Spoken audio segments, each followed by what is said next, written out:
Hey, David, welcome.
Welcome everyone to today's live stream, episode number 45 of our Baldur's Gate 3 Paladin gameplay series.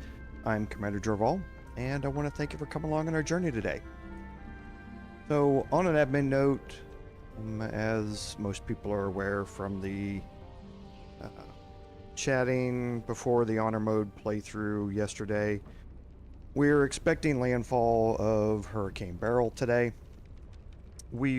We've been getting the outer edges of it. We don't expect the major rain bands to come in until 5 to 7 p.m. tonight, with a landfall sometime in the morning tomorrow. So I think we should be okay with the live stream today, but if things do start getting a little crazy near the end or something like that, we may have to cut things short depending upon what happens, but we'll keep an eye on it and go from there. So, on our recap, at the end of last week's episode, we had worked our way toward the Steel Watch Foundry. We had gone into the Temple of the Drowned and talked to the Umberleys and picked up a quest there, and now we're going to make our way into the Steel Watch Foundry. And to be completely truthful with you, I have no idea how some of this is going to play out. Some of this I haven't even done on my personal playthrough, so we'll just kind of play it by ear and see what happens. So let's go ahead and jump back in here. Hey Andy, welcome. Thanks everyone for being here, I appreciate it.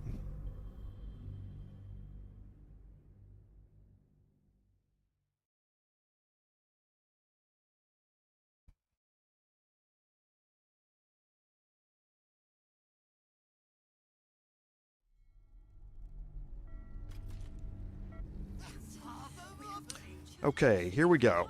Outside of the Steel Watch Foundry. Now, there are a couple of Steel Watchers. One that patrols here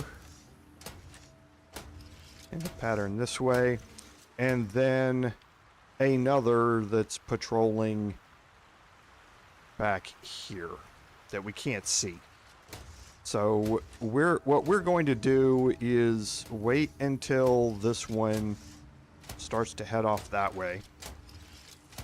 Then we're going to enter in through this gate and head as far back here as we can get before we get into combat with the first Steel Watcher. Then when we get into combat, this one is going to be patrolling and is going to come up behind us and get into combat with us as well. We want to do this away from this outer area.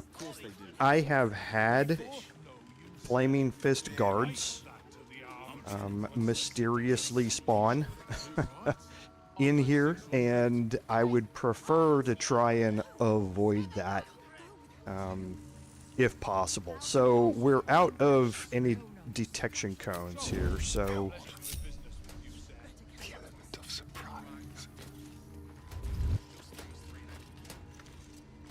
now we're out.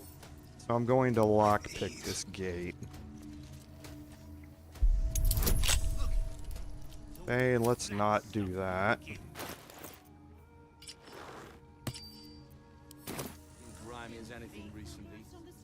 And we'll wait for him to come back and head north before we lockpick it again.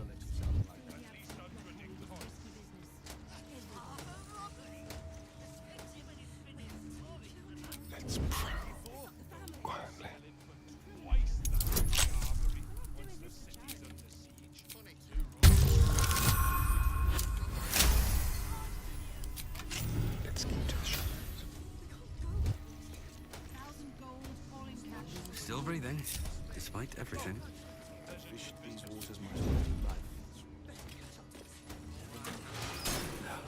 Never wanted the easy part. Okay, so let's go.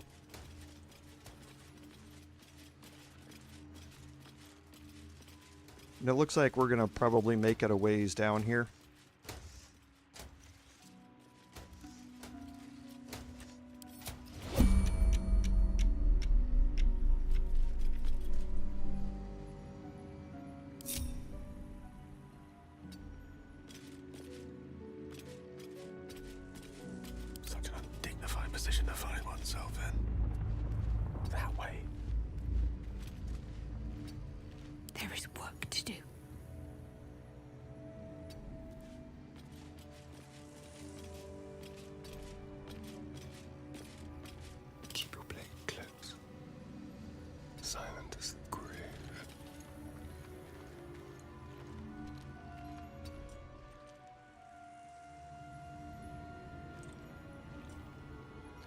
Okay, so we're going to go ahead and initiate combat against this Steel Watcher here. I'm not sure...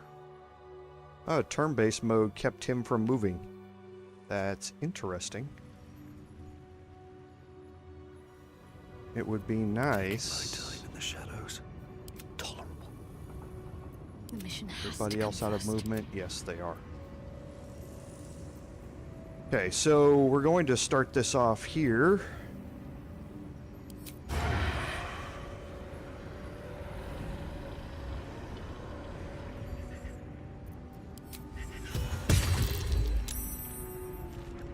Okay, so he passed his stealth check.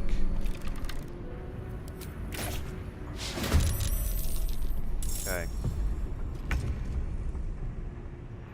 And let's see if we can... There's the other one. Okay. So we are definitely going to get darkness up here. But let's see if we can actually move down this way and get darkness up farther down here. Maybe we can get an extra turn before this Steel Watcher gets in here. They have a lot of movement, but we'll see how it goes.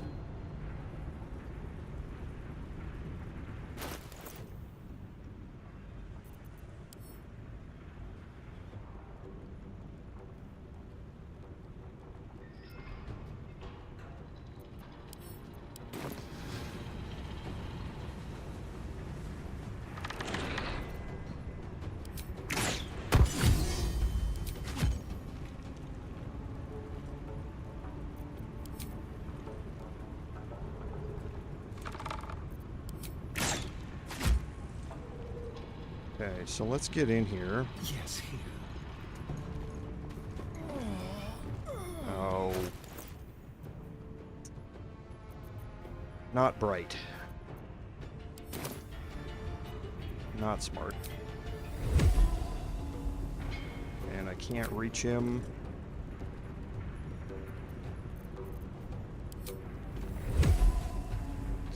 Okay, so that was a fail on my part.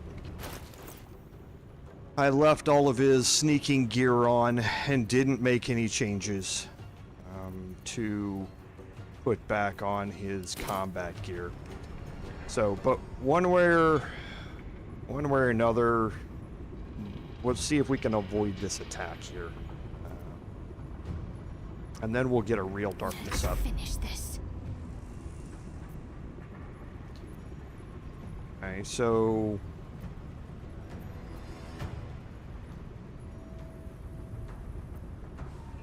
He's not hostile?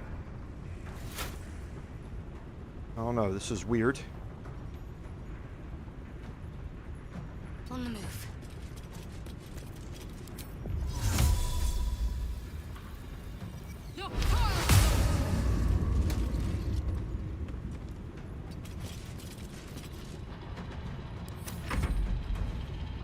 Okay, yeah, he is.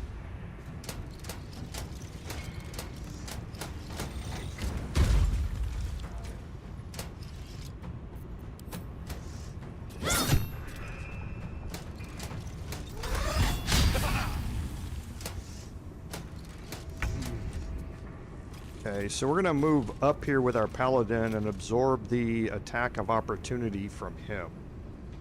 Because if Gale moves, They burn. he's going to have an attack of opportunity, and I'd prefer to have my Paladin soak that up. So we'll get attacks on him. Ooh.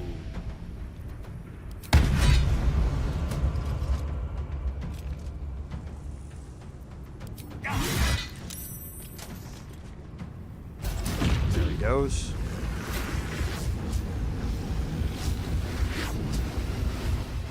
Let's move into the darkness here.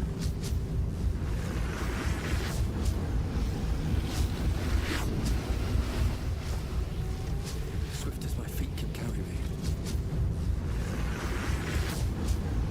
So we're just barely not close enough to reach him. Battle of wits.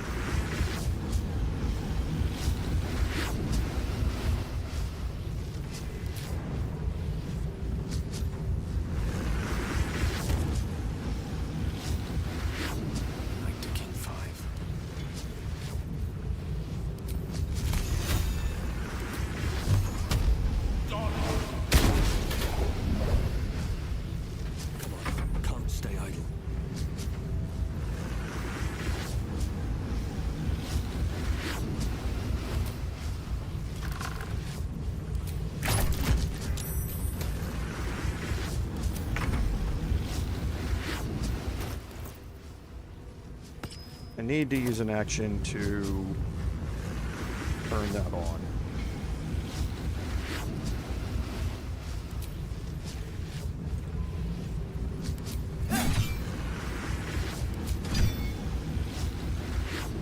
A better position.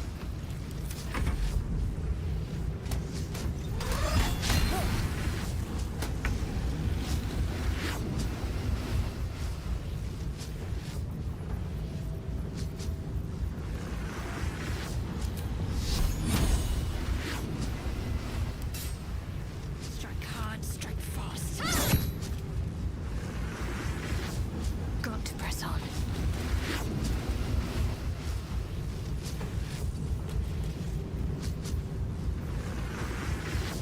Let's move back here. Okay, so now we'll go to town on this one. Oh, another crit.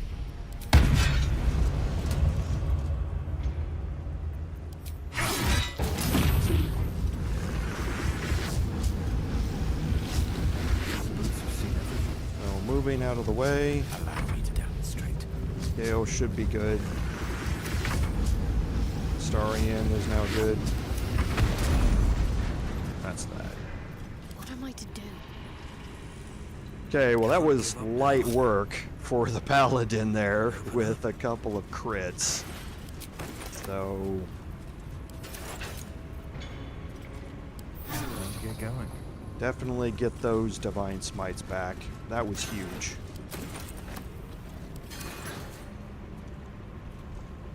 Okay, so there are some things that we can go look at out here.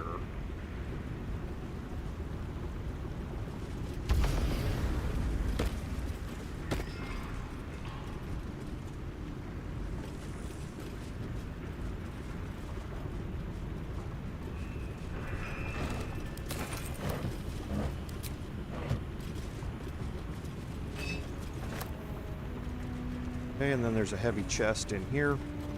Anything of use? 3 gold ingots. Very, very nice.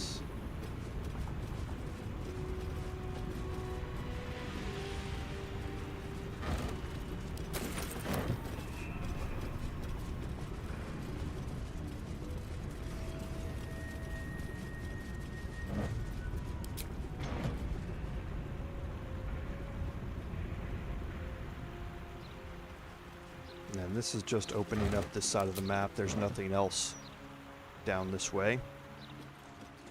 But what we are going to do, kind of reverse everybody. Ready. They won't see me come. Okay, and we're not going to forget this time. Now we can lockpick this door here. Now it doesn't really matter which of these doors you go in. The front door is arguably easier because you can pick your way in it and go inside while the Steel Watcher's patrolling out there and not have this fight. Oh, jeez.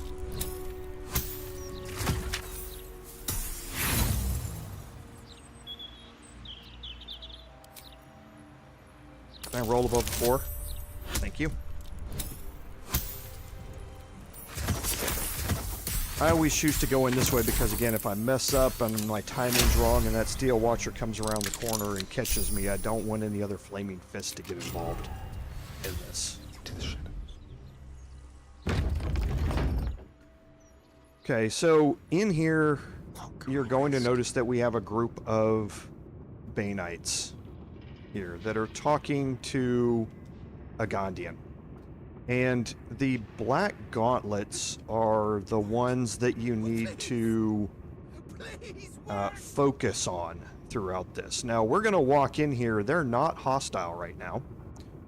We're going to walk in here and we're going to not have a conversation. You can have a conversation here where you take a detonator from her and Stay then you can awake. have a fight with her. The problem with that is that this first encounter is stupid in the way it's scripted. Even if you take the detonator from her, she gives it to you. As soon as you have a fight and you kill her, that detonator is going to pop out of your inventory, it's going to land on the ground, and it's going to detonate in one turn, and you're not going to be in turn-based mode. So you're trying to find where it is and click on it before it goes off, and if you don't, it kills every Gondian in all of Baldur's Gate. And that's not just here, but that's also in the Iron Throne as well. So it's a horrible script. I hate it. What we are going to do instead is go in here and have a fight. Once that fight triggers, Tamia is going to drop the detonator and it's going to start. And then we're going to have a turn to walk up to it, pass a DC 5 intellect check. So there is a chance you can fail it. A DC 5 intelligence check to turn it off, and then save the Gondians that way, because then you at least have, you're in turn-based mode, and you have the ability to turn it off. We're going to drop a save here because, again, just like in the Paladin or in the Bard livestream, this whole thing it's scripted stupidly.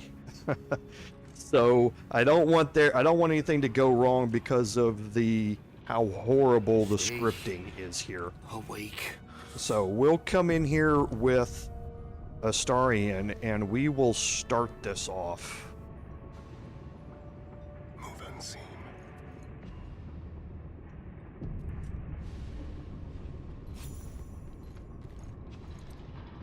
You are asking the impossible. Gyrometics require a steady hand and a sharp gaze. I can barely keep my eyes open. I need to rest.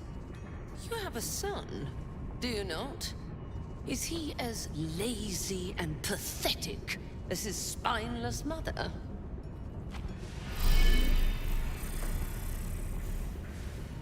Wait! Stay your hand, I beg you. Prinsky's motivation sequence activated. Tell me, Gondian. Tell me about your son. He's not... Yes, Overseer Holt. He's frail in body and mind like me, like all of us. Yet by your grace, he lives. And your wife? She was useless and interfered with production quotas. You were wise to remove her from this world. Forgive my outburst. I will work through the night. This Watcher will be operational by dawn.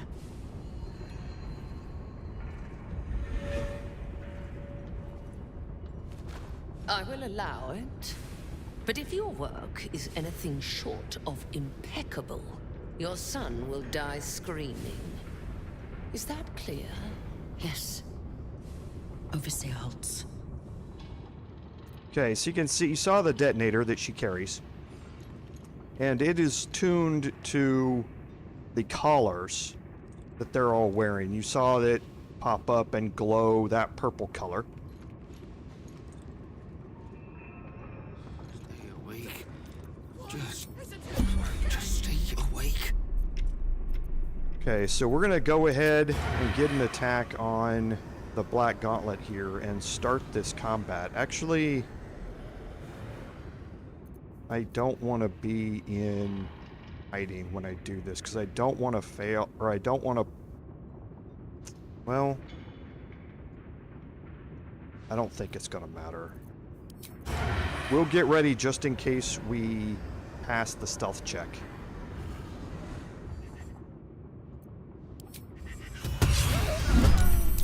Okay, so we got a surprise round, which is perfect. That's exactly what we wanted. So the detection cones here, we want to get rid of those so that we can move down here and lay a beat down on Tamia. Now, the Gondians are going to be hostile the entire time that Tamia is alive. They're just too scared to rebel against her, but as soon as Tamia dies, then they are no longer hostile towards us. So let's bring Shadowheart up. See if we can drop a well-placed darkness here.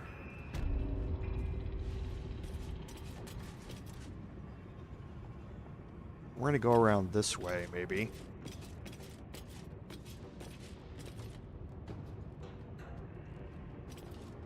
Maybe we can get a better placement over here. And that right there is perfect. This is going to kill all the detection cones. Let's see this done. Okay, so now I'm holding left alt. You can see there's no detection cones out here at all. Maybe I should stay crouched forever. So let's go in.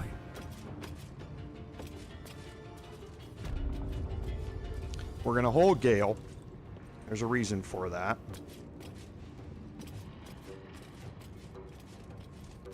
And Astarian. Let's have some fun. Did it again, didn't I? I said I wasn't going to, didn't I? I said I was not going to. All right, Chad, I'm gonna start blaming y'all for my mistakes on this. Throw me a reminder in here so I don't forget, because this is becoming stupid. But I'm put on the Eversight ring. That's going to use my action. With finesse. And welcome, Andy. Sorry, I didn't catch it when you came in. So we will use our Dread Ambusher here. Nice crit. Maybe we can get a kill here right off the bat. And when we do, she's going to drop the detonator, and it's going to activate. Prinsky's motivation sequence activated. No! The motivator! Deactivate it! Hurry! But since we're in turn-based mode, we now have an opportunity to do it. Now, the way these things work is, again, you can check and see the icon. We're going to watch this because, well, I'm not going to take a chance, but depending upon where you are in the combat sequence, you might have longer than a turn. It's going to go off at the end of your first full turn. So if you already have people that have gone, then it's not going to activate that turn. The game at least wants you to get all 4 of your party members the ability to be able to turn it off. So that's why there's an hourglass on it right now, is because it's not going to do anything this turn. It's going to give us all through the end of next turn to do it. We're still going to activate it this turn, don't get me wrong, or deactivate it this turn. We're not going to wait on it. But that's how these things work. So make sure that you're in turn-based mode in combat when you deal with these, because like I say, that first scripting, I couldn't believe the first time I did it, and it removed it from my inventory and activated it while I was not in turn-based mode. That was just, that doesn't make any sense to me at all. Okay. So I'm gonna move Astarian over here just to get him out of the way.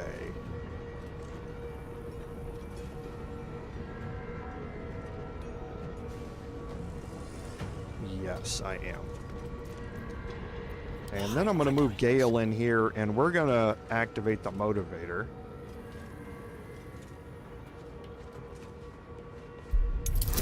Okay, again, there's a DC 5 intelligence check Gale's got a +4 here, so the only way he can fail it is with a nat 1.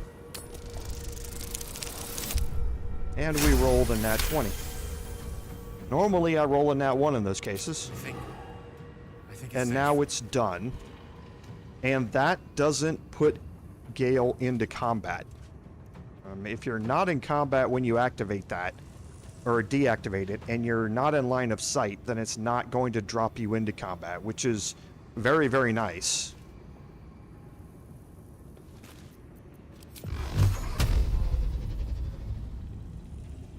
So let's start dropping the iron console here.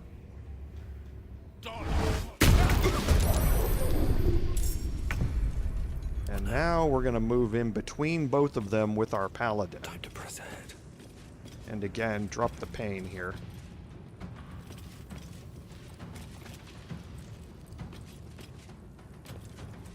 So let's try and get rid of the iron console first.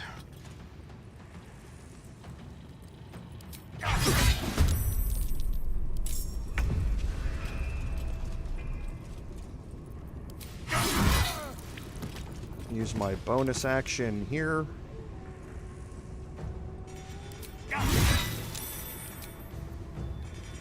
And my last attack. Boy, Paladins. Even without Divine Smite. Okay, and now we can talk to Loa here. We need to get rid of these bodies. Right now. I'm sorry. I didn't want to attack you. None of us did. This is a disaster. They're dead. They're all dead.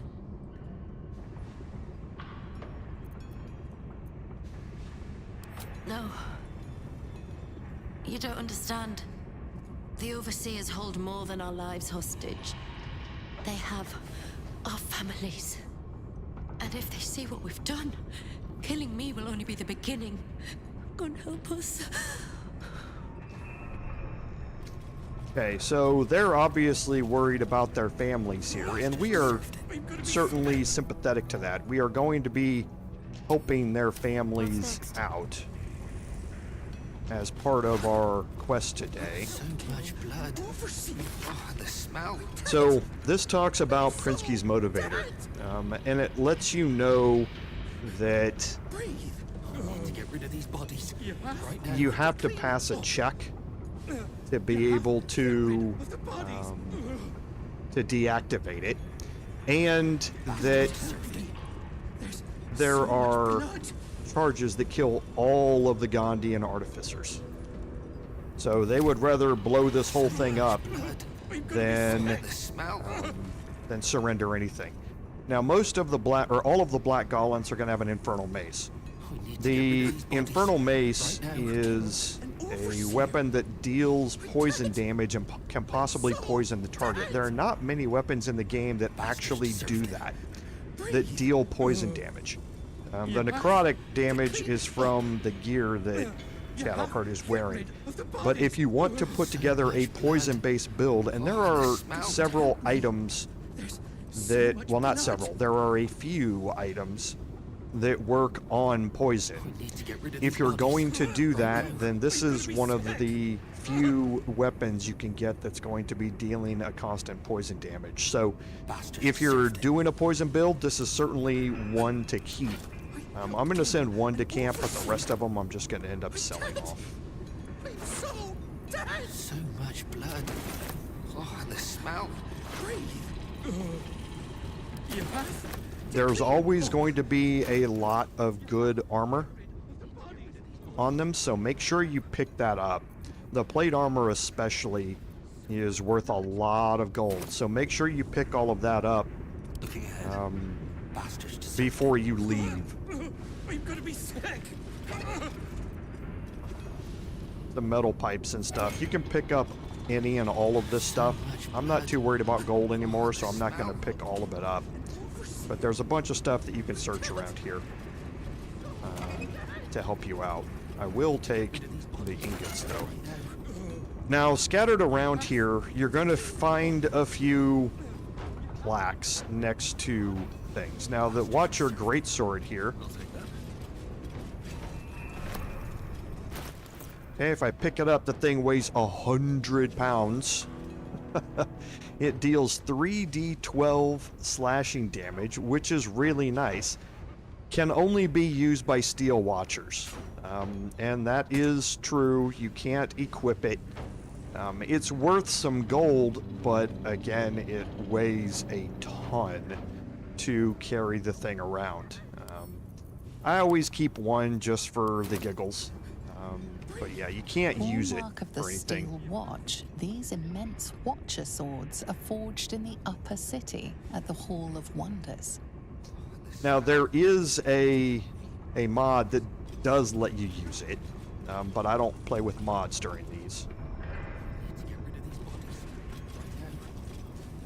Okay, so that one seems not to work. The Steel Watcher arm unit, you can see, has a crossbow attached to it. You want to pick up the Steel Watcher arm. Okay, and you want to keep that with you. You can see it doesn't weigh nearly as much. There's a reason for that. They want you to be able to pick that item up and carry it around with you. The torso, the largest and most complex component, is constructed and loaded with secret components on the lab level below. For Lord Gortash's inspection, a panoply of 8 displays that show how Foundry production is meeting or exceeding all quotas. The smell. This majestic Morian helm shields the Watcher's gyronetic and targeting modules. Okay, the Steel Watcher helmet that you can pick up is actually a good thing to have, because this is another one of the few items where the wearer can see in the dark up to 12 meters and cannot be blinded. So for your medium armor builds, this can free up a ring slot, where instead of using the Eversight ring, you can now use the Steel Watcher helmet. As a bonus, you gain an advantage on Constitution saving throws and checks. That's worded poorly. Now, Astarion, he is Ranger. So he is medium armor capable. He's wearing the Covert Cowl, which gives him a reduction in his critical hit chance. It would be nice to be able to apply the Ring of Free Action to him instead of this. So I may move that over there.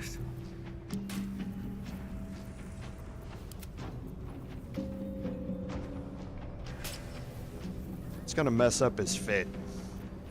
He looks much better this way, doesn't he? We'll kind of play with it and see. I may end up changing that out because, again, this is all this ring does. It doesn't give me any other benefits, and I would prefer to be able to swap that out for something that's going to give me more benefits, as opposed to just that. The Steel Watcher helm would do that. I'll take a look at it later and see. The Steel Watcher's powerful spring-loaded leg components enable it to leap with surprising agility. That is true, but you can't pick up any of the legs. This Watcher is in Phase 8 assembly stage. Components over-delivered for this month's quota by 114%. Oh, the smell. So much blood. Here, in unpowered prototype form, stands a completed Steel Watcher, the proudest achievement of the Foundry, and a tribute to the untiring efforts of the Banite overseers. Okay, and then around the corner here, The targeting module, an optical focus device, is fitted within the Watcher's helm to enable aiming of the harpoon bow. okay, and you want to pick up the targeting module.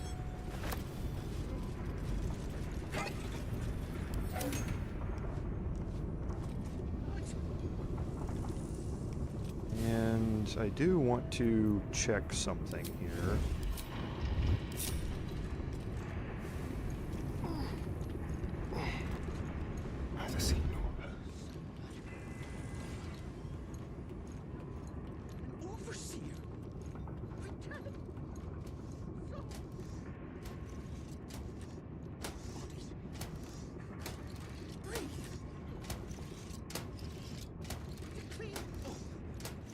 Okay. So he's up top. That's what I was checking.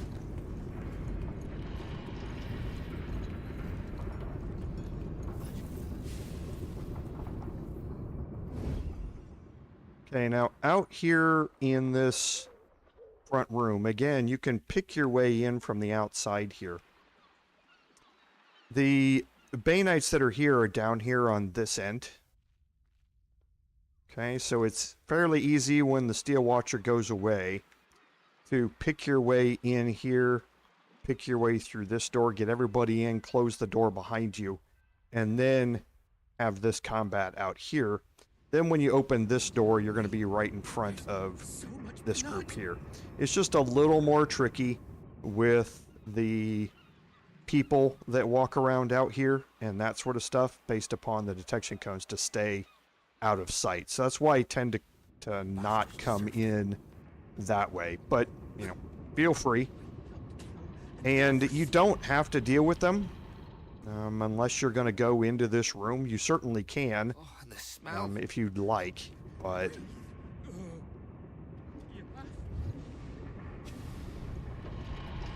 I'm not going to.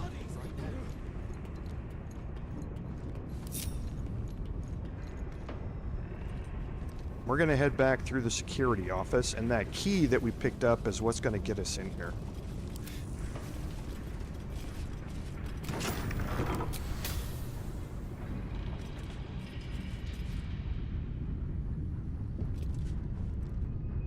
Now in here you're going to find one person, Zander Toobin.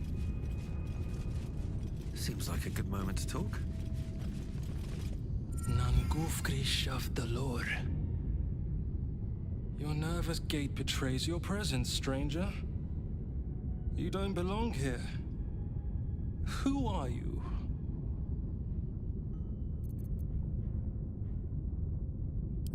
Blackaith! Why? Your presence imperils us all. If any of us attempts to escape, our kin will die. The Overseers, they have a contraption. When triggered, it will kill everyone who wears a collar.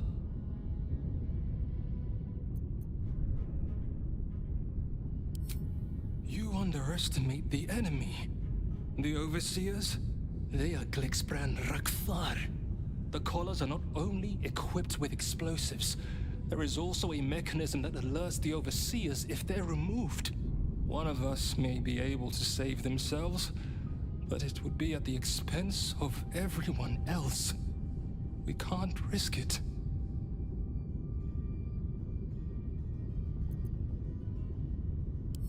Even if we did somehow unshackle our collars simultaneously and overthrow our oppressors, there would be consequences.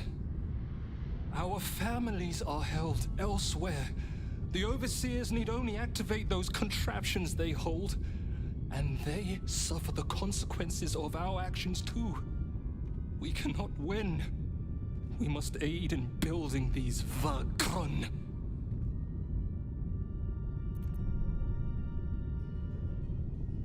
Gungull. Aye. Even more, I'd help you destroy this place.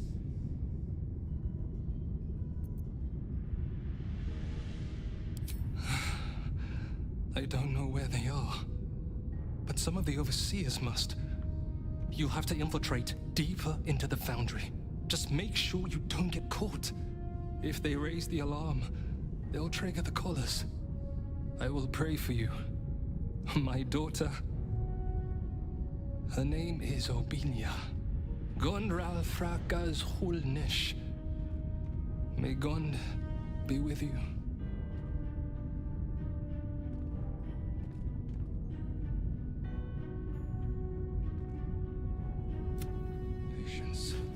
Okay, so we got a couple of updates there to disable the Steel Watch. We need to find and rescue their families. And here, they don't know the location, but he thinks there may be clues in the Foundry's lower levels. We must be careful not to be seen. Okay, so there are a few ways to go about this, but first we're going to go over here. No, we're not. We need the Watcher crossbow blueprint over here. Okay. We're going to pick this up. Is this too big a risk? What if we are caught? And we're going to go over here to this table. There is no other way. And when you interact with this, there's a way to combine 3 different items. So, one is the blueprint, one is the Steel Watcher arm, and one is the targeting module.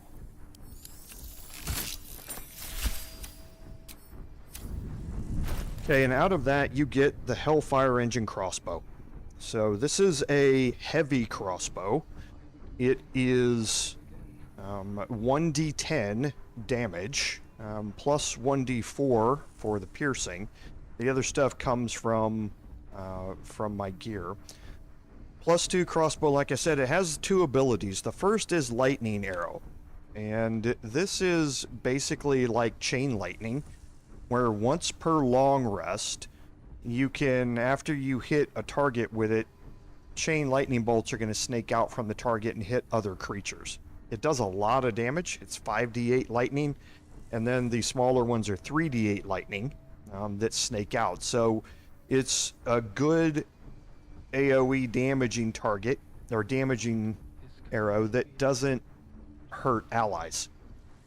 But you can only use it once per long rest, which is a downside, but that one time you get to use it can be crucial. The other thing it has is Reposition Malefactor. This is an action which you can use every turn. It doesn't reset on a short rest or long rest. And it basically does damage and also pulls the enemy 9 meters closer to you. Now, the animation for it's a little bugged, and you'll see it as we kind of play with it. And how it's going to work. So I'm going to get rid of the Hellrider longbow here on him and add in the Hellfire Engine crossbow. Now, as far as finding the secret location, there are a couple of ways to go about it. One, here are the lower levels. Okay, this is the lab level. As soon as you walk through that door, you are going to be in a no trespassing area, and if you are seen, then a huge fight is going to ensue. Is this too big a risk? And what if we are caught? No.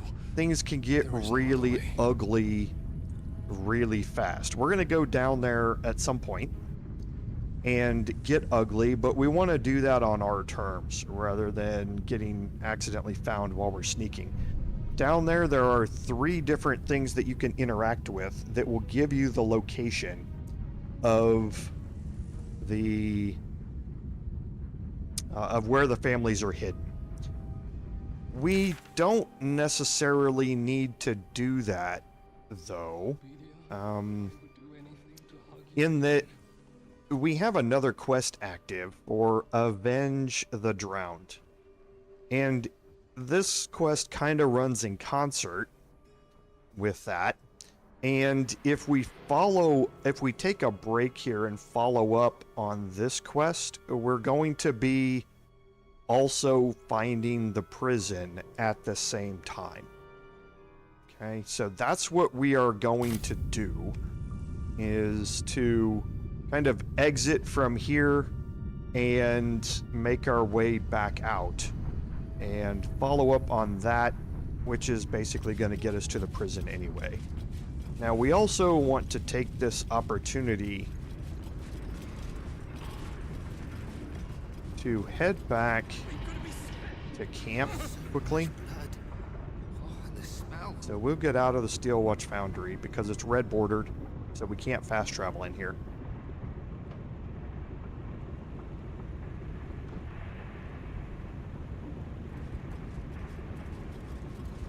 Because we need to get ready for the prison.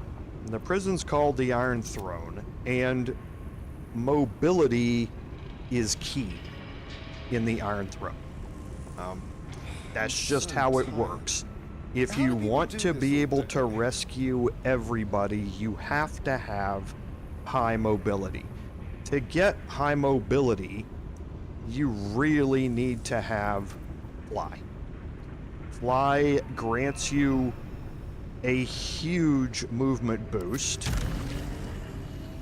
You can see how far that is just using my regular movement speed, and that's way more than I would be able to move in turn-based mode. Okay, so to help you maneuver around inside the prison, you need Fly. Now, Shadowheart, I've not convinced her to take a tadpole yet. Neither have I done it with Astarion. Astarion especially is going to be hard to convince, and I might not be able to do it. That doesn't mean he's going to be useless in there. If I can get 3 people to be able to have Fly, then I should be able to rescue everybody that I want to rescue. But we'll go back to camp. Actually, we don't have to go back to camp, but I do want to get my shapeshift going here, because this is going to give me a bonus. I want to have my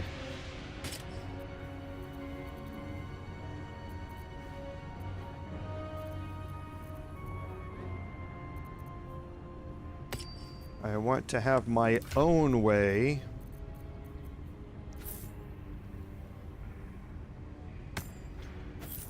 to cast guidance here, and I have a persuasion +1 ring here that's going to help me to pass this. So let's go ahead and talk to Shadowheart. This place is like a glimpse into the future. No need to raise an army when you can just build one. Okay, so we will have to go to camp for it. Well, maybe we don't. I might have been able to talk to her there, since that was a pre-scripted conversation. I have a lot on my mind. Did you want something? If not, I'm perfectly happy to just gaze upon you a while.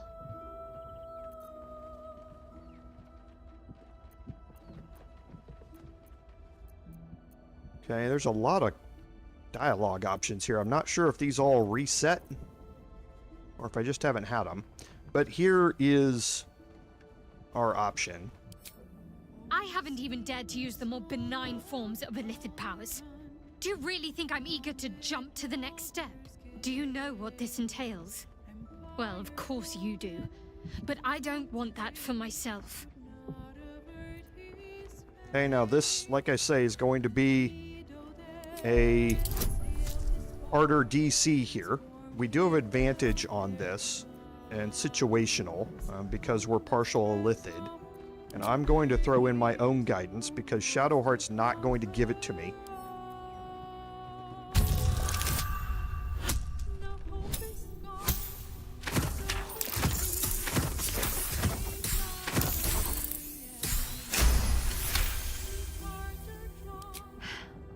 Fine. I truly hope you're right about this.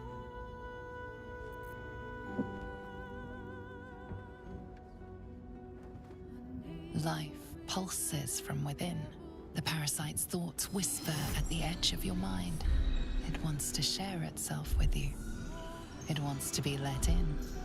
Go on. Don't be afraid. It only wants to help you evolve. Okay, do not eat the tadpole. If you do, that will be the last time you can use it. Just open your mind to it. A coldness seeps through your veins as the tadpole awakens, its yearning almost unbearable. Your mind is a veritable feast. The tadpole's essence courses through you. Where it touches, your flesh, glands, organs contract and flood with pure thought. You feel different. Your body has never felt more connected. Your mind present in every flex of a joint or muscle. Perhaps, once the others see what you can do, they will consider trying it for themselves. Okay, and now we will go talk to Astarion. Best be on my way. And I believe Astarion's a Already bit feeling harder to better. convince, just because he's so vain. Hello, my dear. Don't look at me like that. I know what you're going to say. The answer is no. No.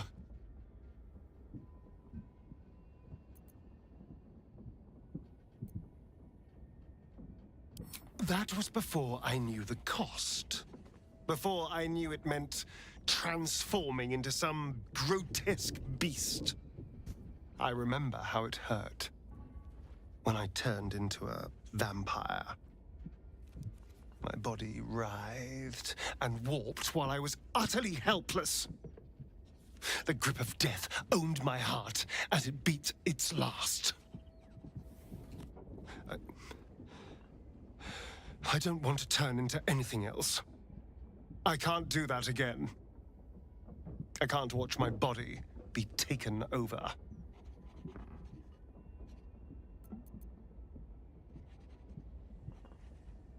I am not. I just don't want to lose my God's given good looks, really. Wouldn't that be a crime?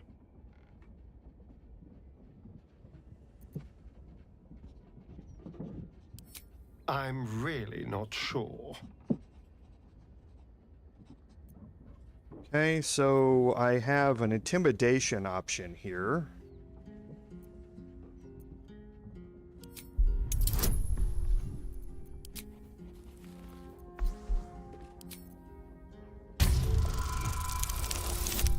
Oof. Oh wow, got a really good roll from guidance. Damn it. Damn you. All right. I'll do it.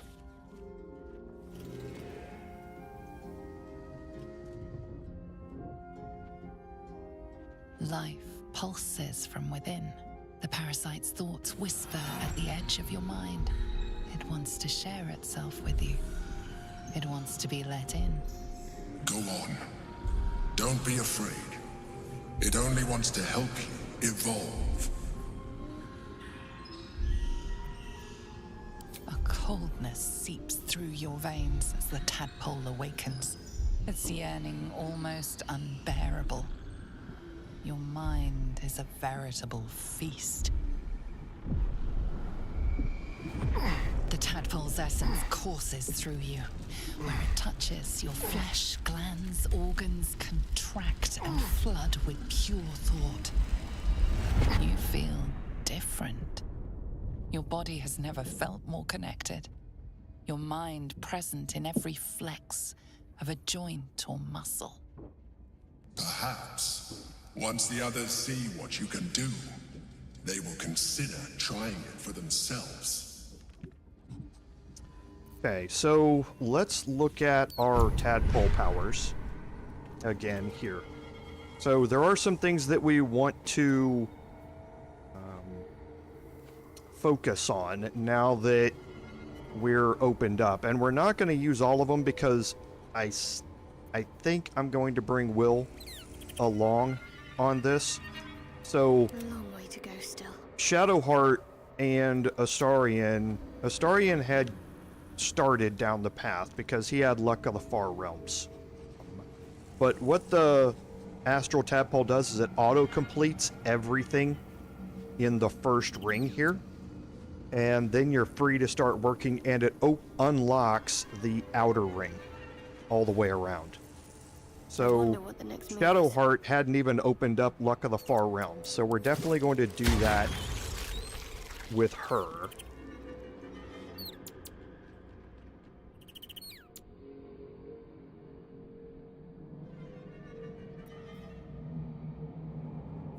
Fly is also automatically opened up for everybody when you take it, so you don't have to spend any more tadpole points to be able to fly. It's just given to you.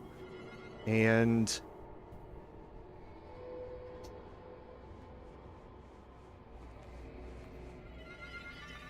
definitely want somebody to have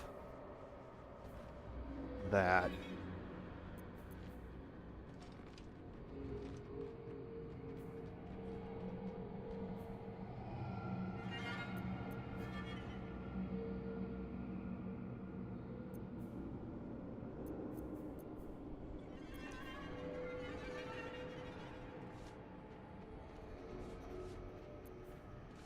And I'm looking around just at one other thing here. Okay. So ability drain is here.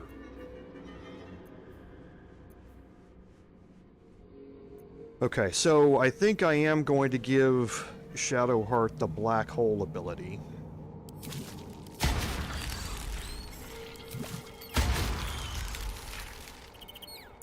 Okay.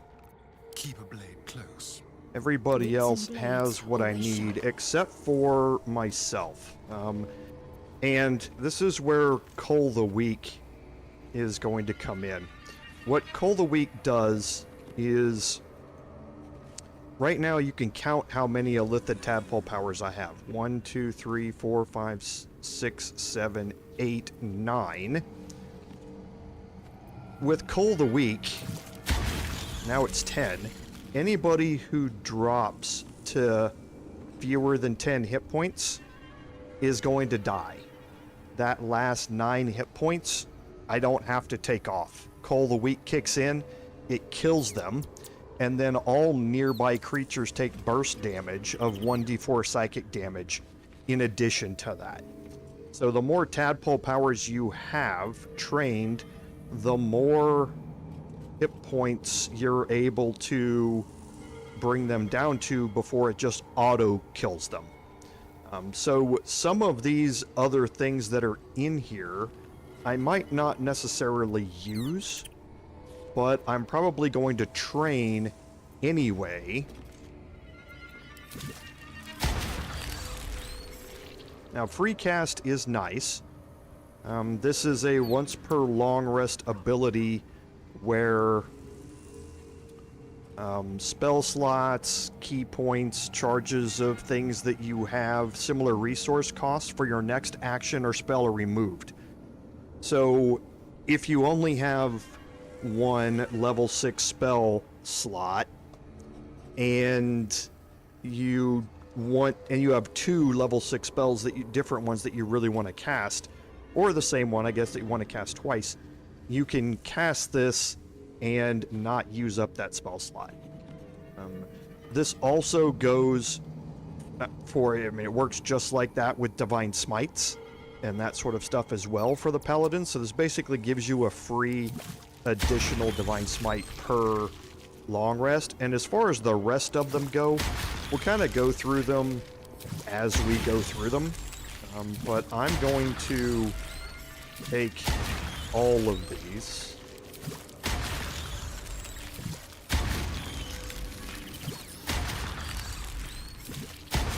I'm going to save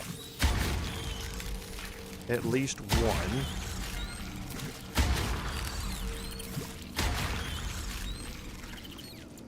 To use. And now out of this entire tree here, I have 5, 6, 7, 8, 9, 10, 11, 12, 13, 14, 15, 16, 17, 18, 19, 20, 21, 22, 23, 24. So anybody who drops to 23 or fewer hit points is going to get auto-killed. That's a big number. Okay, so that frees me up to be able to attack more enemies on a single turn with my Paladin, because now I don't have to completely remove all the hit points of one of them. That 23 hit points is the equivalent of a level 3 Divine Smite. So it's basically giving me a free Divine Smite against any enemy that I want to use it against. So my hotbar is going to be populated with a whole bunch of stuff. So things are going to start because you can't expand it past 4. So just something to be aware of. And now I think I am going to take Will. Well, jeez. I would like for Will to be along, but Will is completely unleveled and unprepared for anything here. And I really don't want to waste your time here on this. So actually I won't do it. I really should, because he is central to the events that are going to happen down here, but I'm not going to. So now everybody has the fly ability to use, and that is crucial for being able to move around down here. Now I want to make sure I do have a 10-turn haste with Gale, which is very useful as well here. So let's head back toward this area here, and we'll follow up on Avenge the Drowned.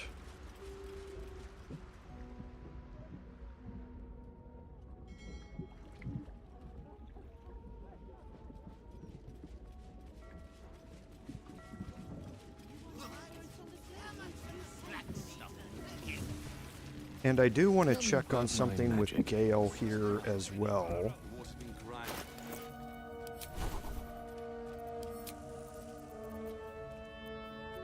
Okay, so he does have Shovel.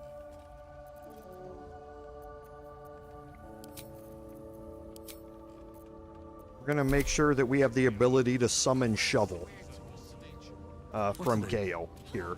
We also have the ability to conjure us as well.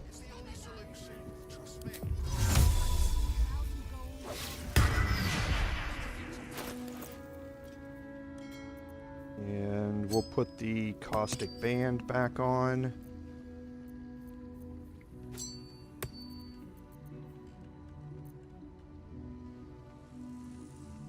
And was he using the periaptive wound closure? He must have been.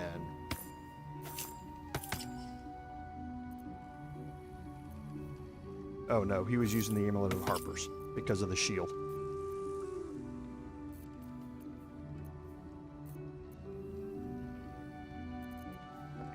So let's get our shapeshift in. We're gonna go back with our half-orc again.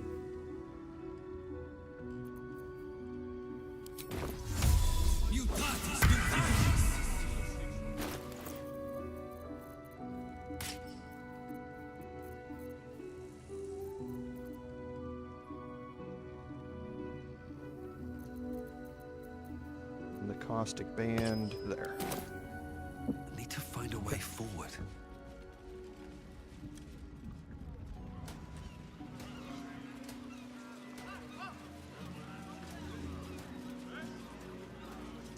We're gonna make our way back over there.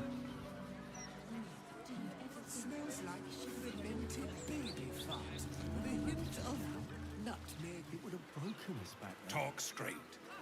Are you really just looking for all these people?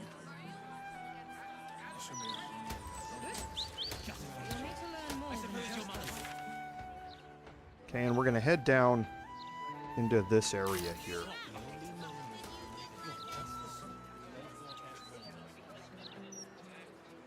Right down here to this warehouse.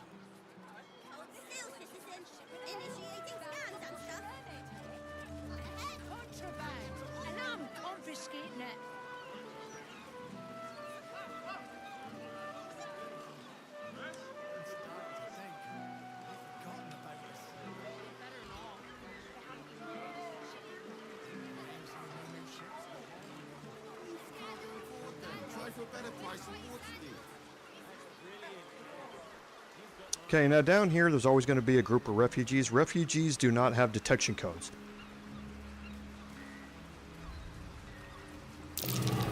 Blood. No, it's machine oil. Seems to lead inside this place. Okay. So we're going to go into hiding here. You do have to watch out from behind you. There are some patrols, but they don't ever walk down this far, I don't think. Let's see what the DC on this lockpick is. Okay. Don't let me forget, chat.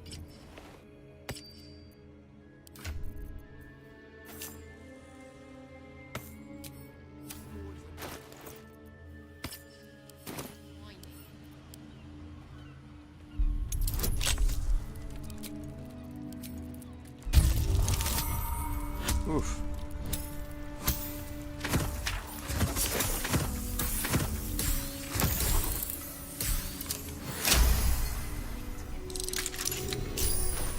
Okay, so now we'll put this back on.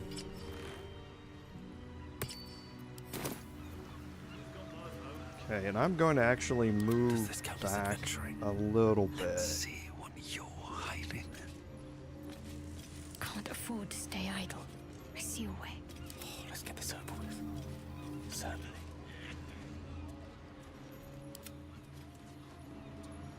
Just like old time.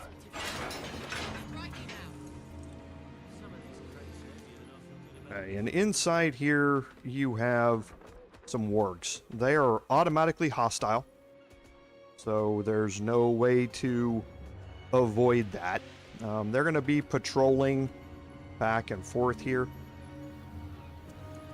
So I want to get in here, and there are 5 of them.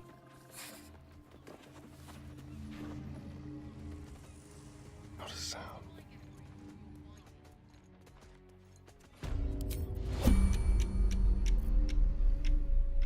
Okay, and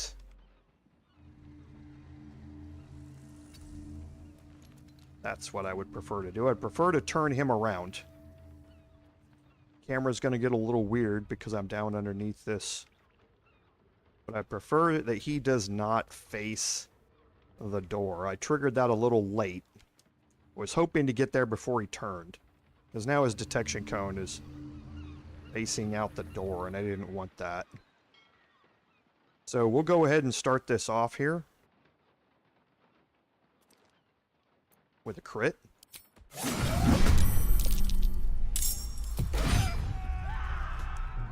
Okay, we got a surprise round.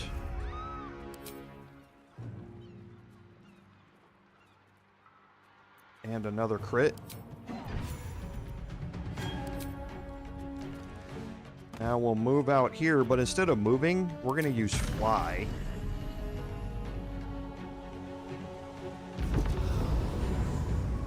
See how little movement that used? That's why fly is so invaluable here.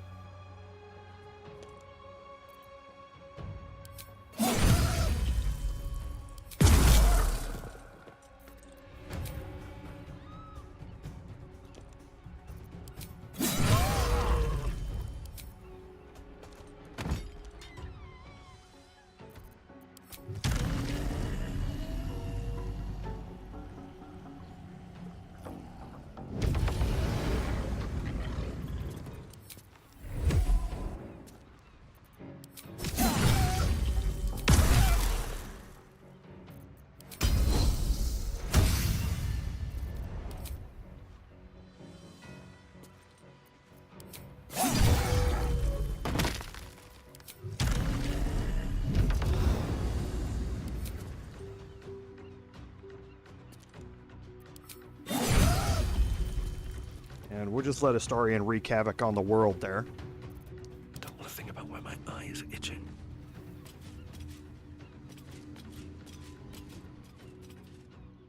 Breathe deep and move. Now the other thing about fly is that if you're worried about not being able to get through here without triggering a detection cone, just go around it. You can You can fly vertically and everything wherever you want, so...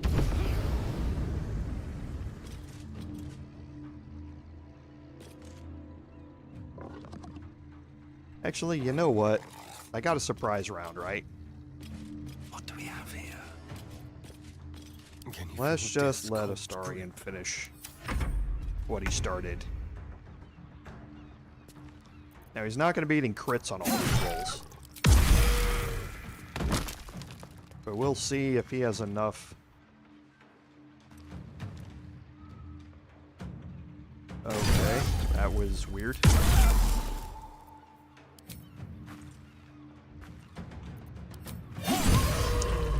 Well, Astarion, ladies and gentlemen.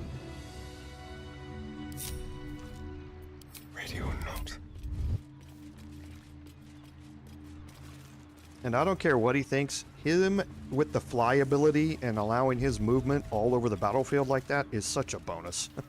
It makes him so much more powerful than he was previously. So he may have sacrificed his looks, yes, but hey, he's much better for it. Let's see.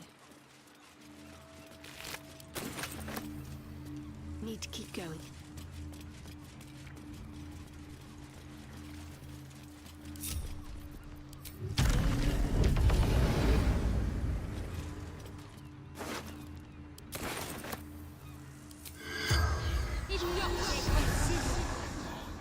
The corpse has nothing to say. Okay. So now we're going to go back to me, and we're going to put the Hellrider longbow back on. I'm ready. Whatever it takes.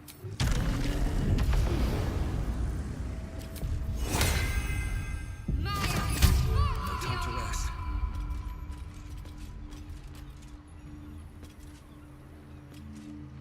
Moving ahead. And to pass the perception check for the basement here.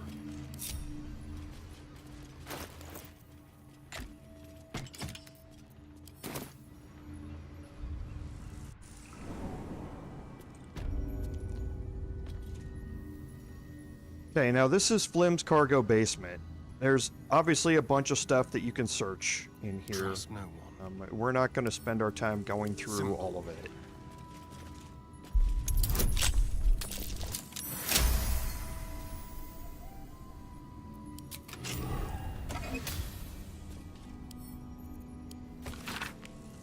But here, you learn about an underwater research facility built in Grey Harbor atop the sunken stone structure of Saravok's Iron Throne headquarters. Okay, and that is where we are going. All right. No one's stopped me yet. Don't waste a step. And again, in here, more stuff that you can search.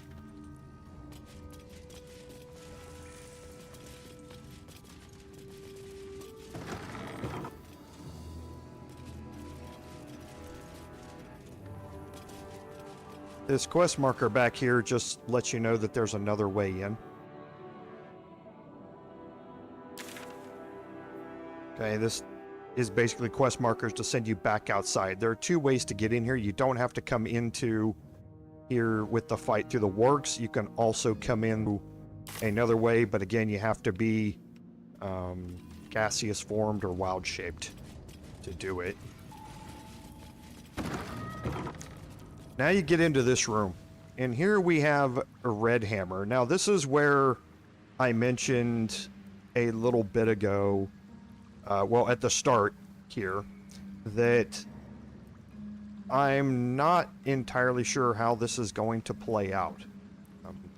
The reason for it is because this quest, Avenge the Drowned, is kind of, it's way out there at the end of the lower city. like you can see. So even in my personal playthrough, I haven't done this quest this way yet. Redhammer is the person that the Umberlees are looking for. He has a submersible here, and that submersible, he took it out into the Grey Harbor, and he basically ran over, killed one of the Umberlees while he was out there. If you've picked up the quest before you have the conversation with Redhammer, you're going to get an additional set of dialogue options, and we're going to have, I think, there's an intimidation option that we're going to need to pass here with him. And if I believe that if you choose to have him escort you to the Iron Throne, or take you to the Iron Throne, that we're then going to see the conclusion of the Avenge the Drowned quest. But again, I haven't done this way before. So let's just kind of get into it here and see what happens.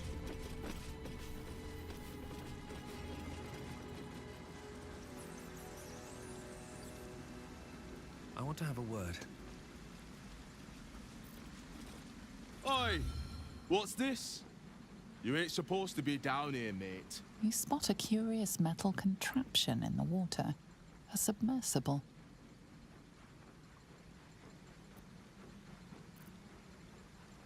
The only port in this whole bleeding city that matters.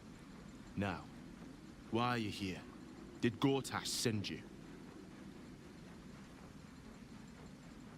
Okay, so you have an intimidation option here to further question him. You also have this option down here, which is, I think, what we're gonna pick. Oh, yeah? And are you here to make good on that?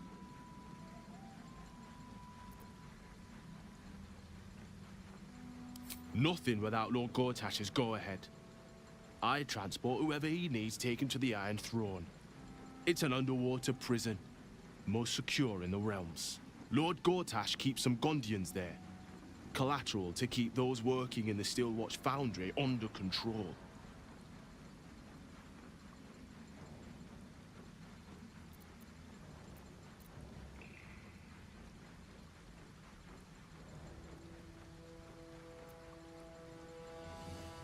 I'll take you in, but look, there's some bad shit going down in there. You don't want to get involved. Neither did I, but it was them or me. I'll get Cat warmed up. Get in when you're ready. Okay, now I believe that the Umberlees are going to show up.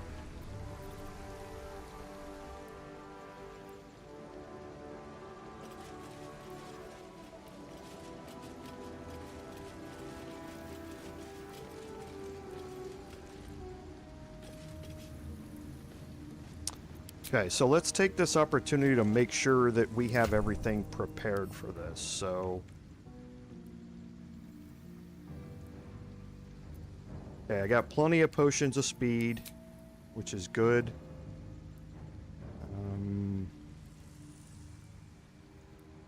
Everybody has fly. Yes? Does Gale or me have... Yes. I have a Hunger of Hadar. Elminster's not around, so might as well. Gale does not have it, so it's going to be me that has to pop that down. Okay, so that's not necessarily a problem.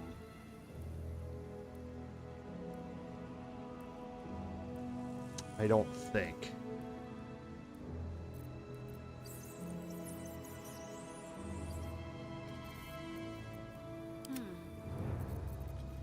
Okay, so here... Okay, we do have Destructive Wave. We also do have Blade Barrier, which is going to be good to use for her as well. And we have Spike Growth too. Okay, so yeah, we are well prepared for this. I think the thing about this is the Iron Throne can always go wrong. And we're going to talk... You can talk about it here in a second, but I believe we're going to have an interaction once we click on the hatch here.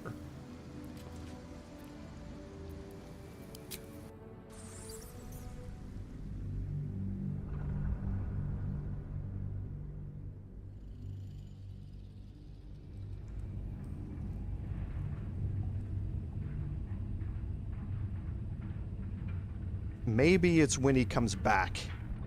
Yeah, it must be when he comes back that we have to do it.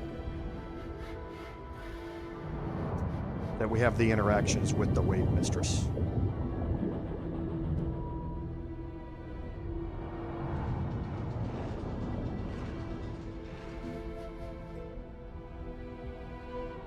Aren't you the intrepid little adventurer, digging and diving where you don't belong? And I thought we were friends.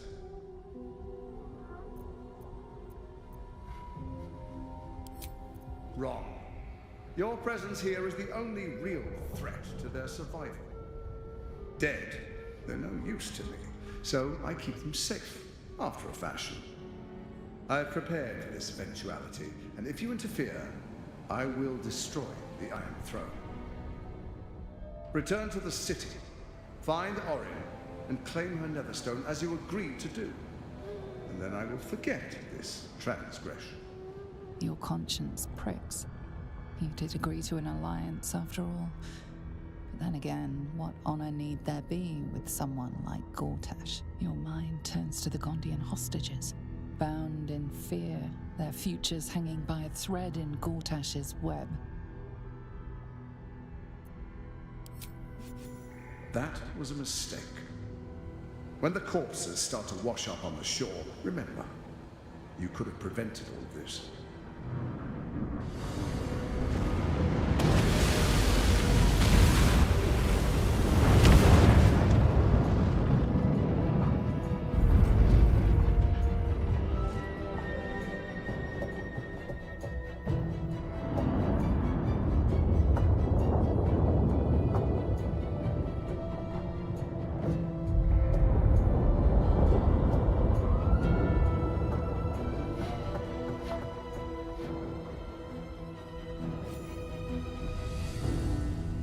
Okay, now once you are here, you are here. This is a red border area, and you are not going to be allowed to fast travel out of this. As soon as you interact with the metal hatch, your timer is going to start. You saw the explosion. Gortash has started the detonation sequence for the prison here. And once you enter into this area, on balanced, you're going to have 6 turns. On balanced difficulty, you're going to have 6 turns to rescue whoever you can rescue and get out. On Explorer, you have 8 turns, and on Tactician and Honor Mode, you have 5 turns to do it. So you need to prioritize what you're doing. Now, the first thing that I want to do is bring out my summons. And the reason that I'm going to do that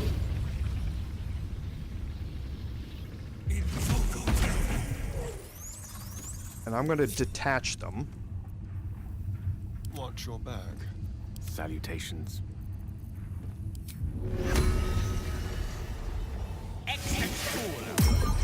Oh, shit-pilling toe rag!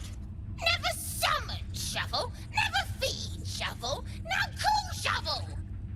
Must be the first time I summoned Shovel. Oh, nice to meet you, dickhead. Last nippled meat slab called me shovel. Don't like it? Change it. So you're Shovel's master now. Fine. I like scutting, killing, tearing, smearing, and dancing on dead kiddies. Call me when the fisting starts. Oh, and don't be a boring shite!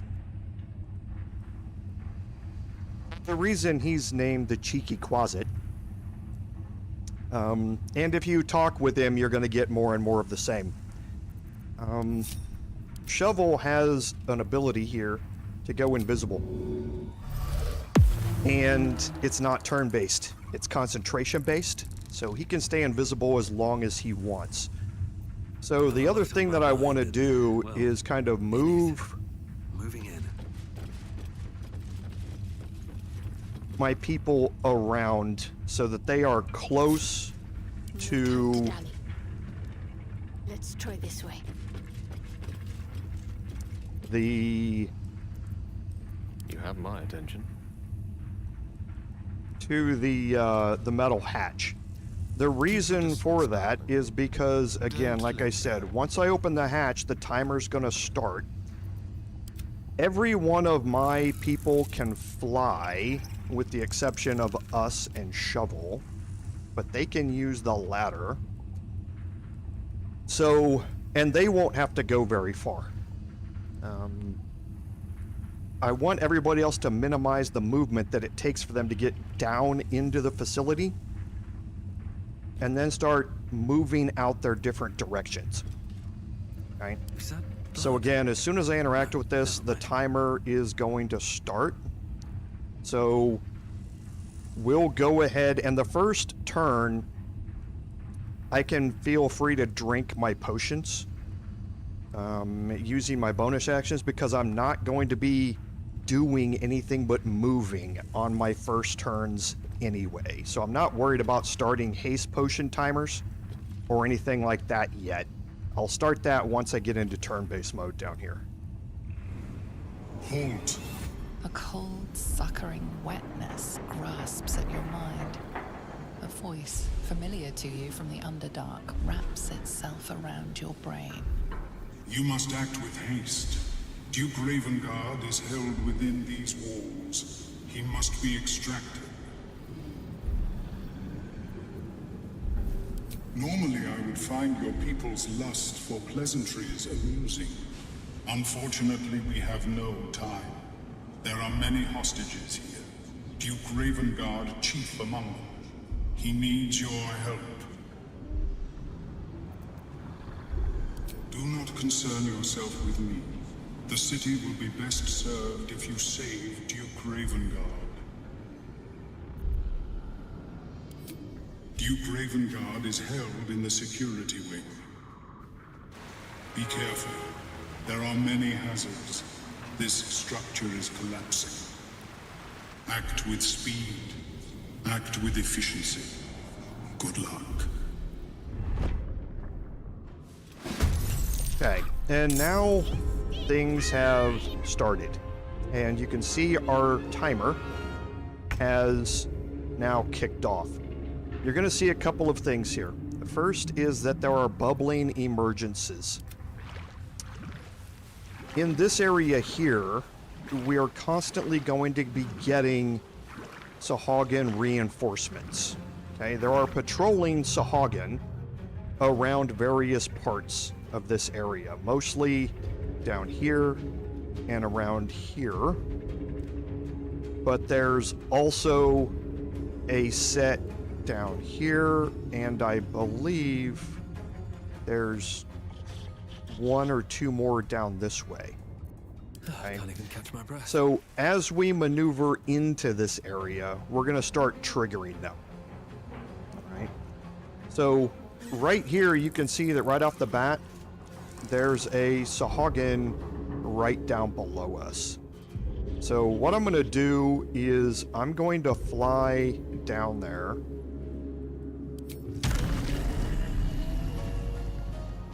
And let me think which way I'm going here. Yes.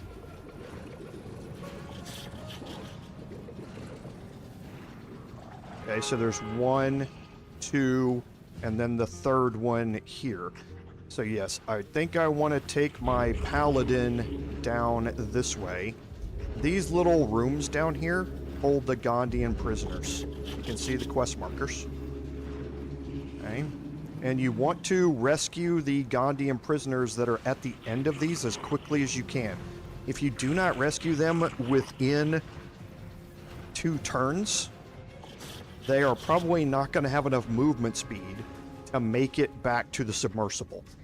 So you need to prioritize them. However, you also need to prioritize getting rid of the Sahagin that may kill them while they're trying to run back. There are also Gondian prisoners here, and this is what us and Shovel are going to be doing. They're going to be rescuing them. They're right here. They don't need a lot of movement speed to get to them, and I don't want to waste my time trying to maneuver to those locations. I'm going to have my summons do that. Now, out here is something special. No, not this way. You can see that we have another Gondian hostage in this room. There's also a Gondian hostage here that is restrained. To open these doors, you need to press the levers. Now, pressing the lever does not take an action. Okay. You can also shoot those levers from range, which does take your action, but it saves you movement. The restrained Gondian here in this chair, you have to have an action to be able to remove their restraints. So it's important to remember that when you get here, you want to be able to have an action available to you. So if you're going to do anything, you move here, remove the restraints first, and then if you still have movement, then you move over here and hit the lever to open this up, because it takes an action to remove the restraints. Down here at this end, you just barely see him. There's Omelium. You have to get through this door, and then you have to, again, he's restrained, so it takes an action to remove his restraints. I try and save until last, and there's a reason for that. I deprioritize him. Now, down here at this end is something special, because here is Duke Ravengard. He's in this cell. There are also some Gondian hostages here, and you can see they're patrolling Sahagin here as well. So these 2 Gondians here, you need to prioritize, just like the 3 or the 6 that are at the other end down here, because they have the longest distance to travel. Okay. This direction down here, you don't even have to go down this direction. There are some items. There's a chest here, and there's another chest here that you can pick up. But if you don't want to head down those directions, you don't even have to head down there. All right. So what I'm going to do is head down this way with my Paladin. I have 2 patrolling Sahagin. I have another Sahagin right here that I need to get through. So I'm going to prioritize this way.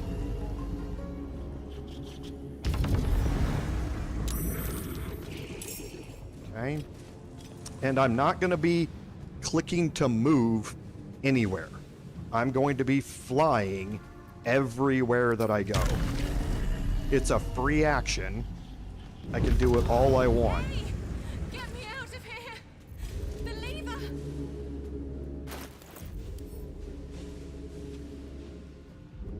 I'm going to immediately take a potion of speed. And now let's start this off. And with any luck, I kill him straight out. Exactly like that. So now I'm going to fly all the way down here. I'm going to wait for that Sahagin to get closer. I want to trigger a fight with him, because I still have plenty of action left. So there he is. Okay.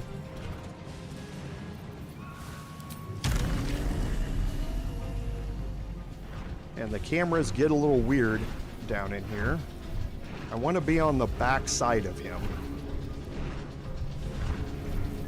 Closer to the other Sahagin.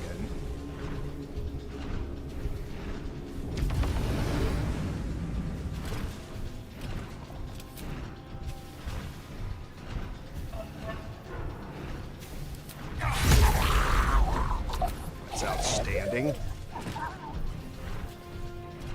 Okay, and now with my remaining actions. Now the thing about the Sahagins as well is that they have the scenting blood option. So if they get a hit in, then they see a wounded creature, they get blood frenzied, which means they have advantage on attacks against targets that do not have all their hit points. Okay, they have an extra attack to begin with, but then seething or scenting blood gets them an additional, or gets them advantage on those attacks. So we're gonna try and do our best here. So we're gonna throw in some additional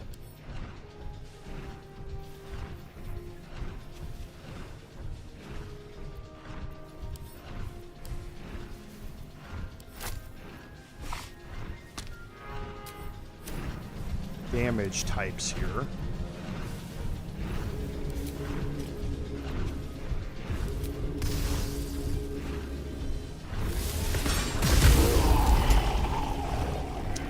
Outstanding. Okay, and then I will just fly for the remainder of whatever I have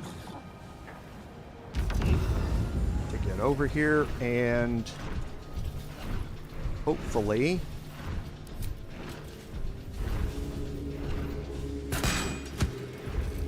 that's gonna open that door. Okay, so what I'm gonna do the next turn is I'm gonna fly over to here, I'm gonna trigger that, and then I'm going to immediately start moving back here toward the middle. Or actually, I'm gonna start moving my way around this way. I can open that door, and actually I can't. Yeah, I can't open this door from this side. So I'm going to make my way back to the middle after this turn is over. Now with Starian,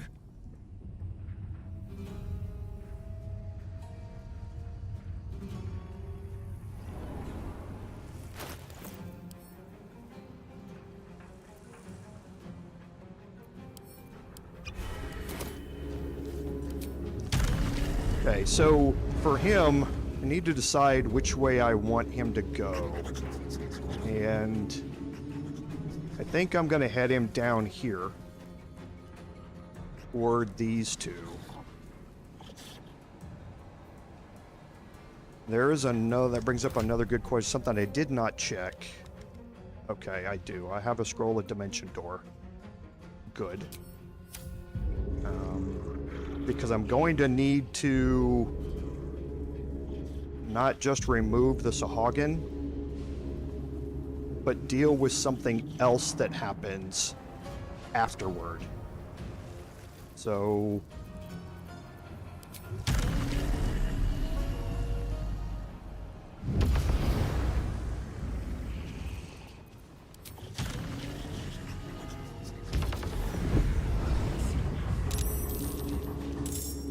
okay, and that's going to bring these two into combat here. And these are a champion and a hunter. Okay, so let's fly here.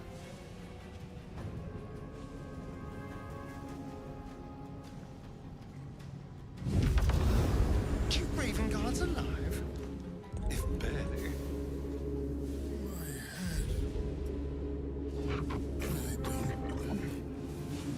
And I'm going to start triggering Luck of the Far Realms here.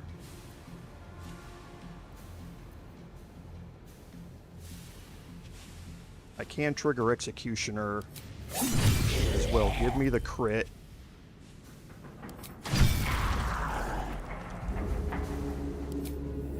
I want to get rid of the champion right now.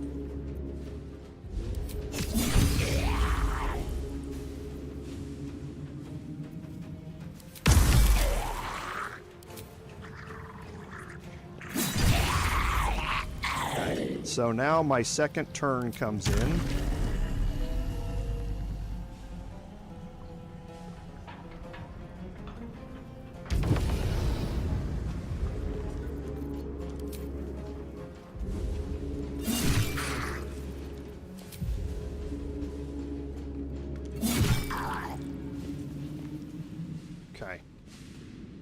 So on our next turn, we will kill him.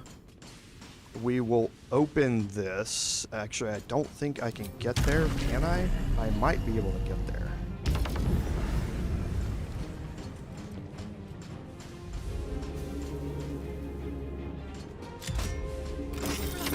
Thank you. I hope get you a bottle, right? Okay. So I would like to see if I can move back to the other side. I can't. Okay. If he tries to move around me, I'm going to have to hope he doesn't go after Marlano, or if he does, he's going to have disadvantage because he's threatened. But we'll see. Okay. And then releasing Raven Guard is going to be a thing that we're going to have to deal with here in a second. Now for Gale,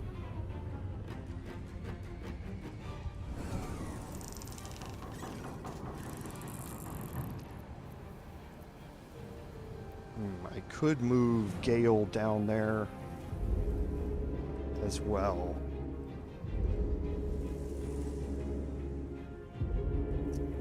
It's a good question. So I'm going to get these three at the start of the next turn.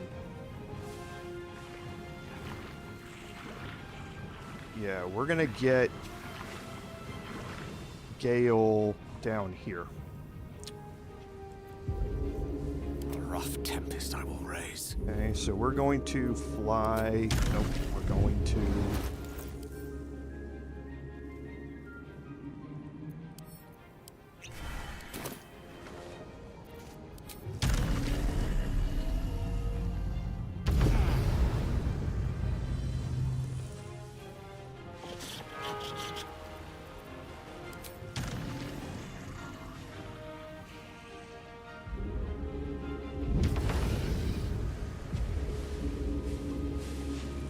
Okay. And now here again, I don't think you have enough movement speed to make it over there. You do not. But I can release this here with a ranged attack. Their worst nightmare. Okay, and I'm going to move as far as my movement speed allows me to go. This is going to possibly trigger me into combat with another Sahagin over there. That's fine.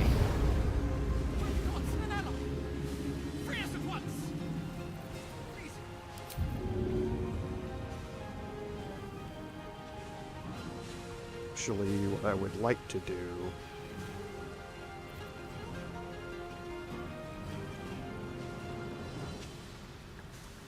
I'm not going to be able to release her anyway.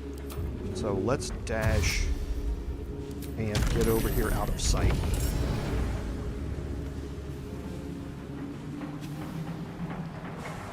Okay, so it did trigger him, but he's got a ways to go, so I might be out of the way here.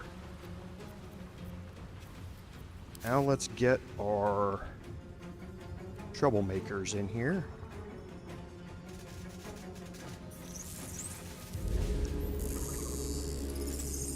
Okay, so I have one lever over here. So let's dash.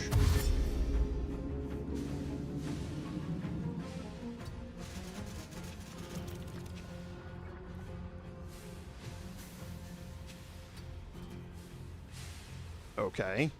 I guess us can't trigger that. That's weird. I could have sworn he could. Maybe I was just wrong about that.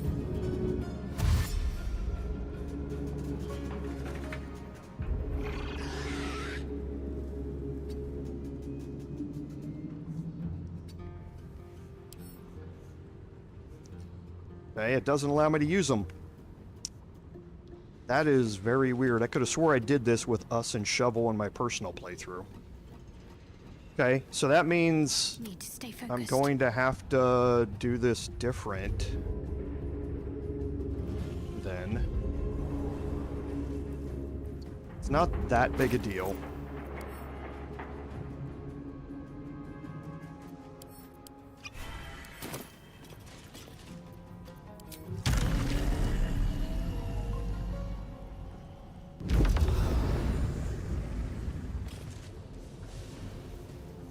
Are they out of... No. Oh, they don't have an action left.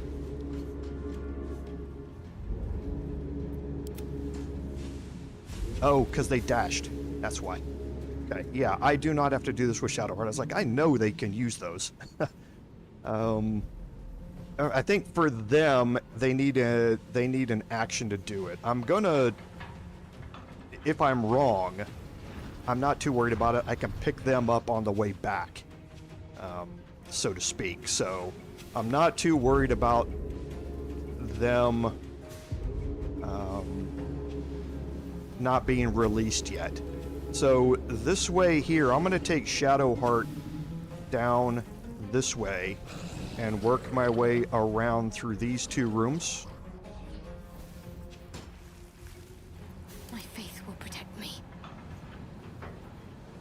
And I'm going to do that by heading down... Yeah, because this door's locked from this side.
Okay, so ending her turn, ending Astarian's turn, ending Shovel's turn, ending us.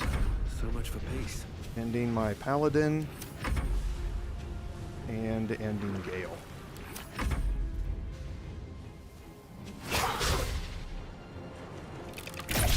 Okay, good. He went after me.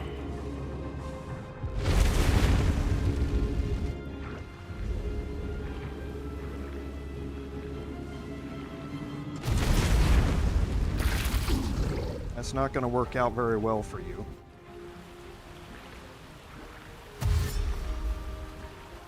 Here's the one going after Gale. He needed to dash to get here.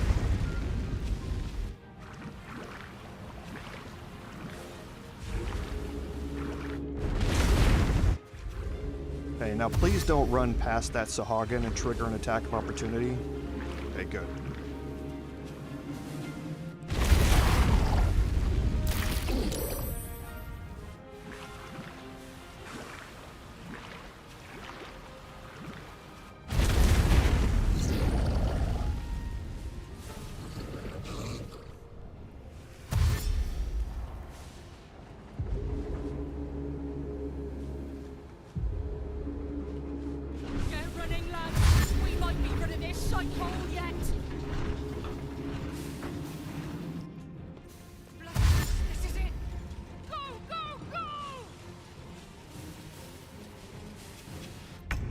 And you can see the issue. The gnome's short little legs and their reduced movement speed is a problem.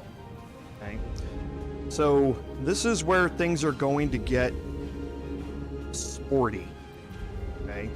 So I'm going to use my bonus action here to hopefully kill the hunter.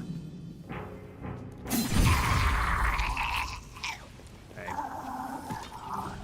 And then I'm going to release this lever. Now when I do this, and I haven't played this way either, when I do this, pretty sure I'm going to get ambushed. Okay.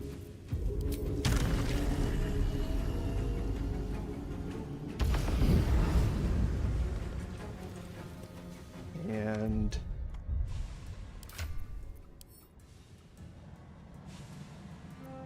okay.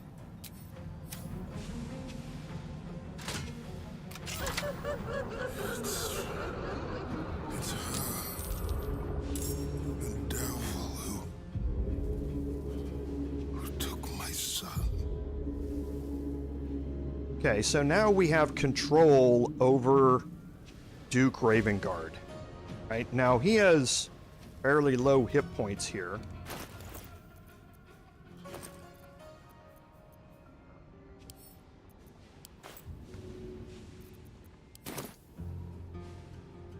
So I'm going to throw a potion of supreme healing on the ground next to him. Okay, and that gets him up to 72. And I want to save my other action here, because again, I think I know what's going to happen here. As soon as I move Ravengard out of this room. So, actually, since he's way down there, I'm not going to be able to do it anyway. So let's use my second action to throw a...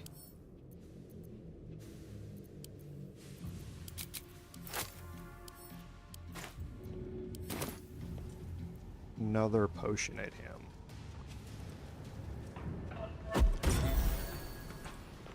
My goal is not to have Ravengard run all the way back with me. That is not what my plan is.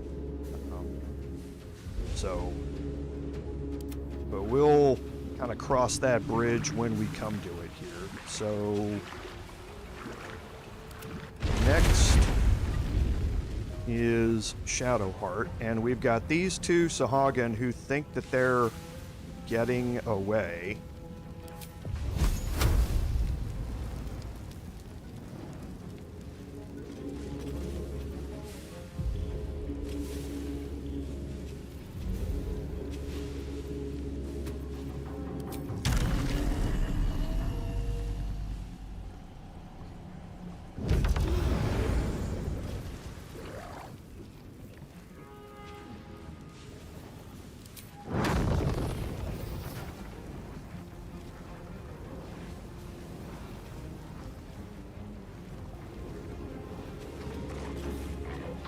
Champions got 38.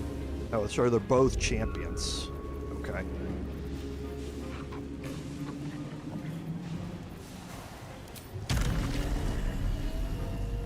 Let's see how big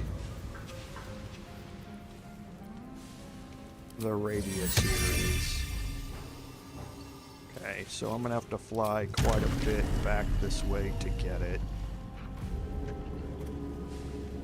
I don't think I'll have to. How far can this get up there?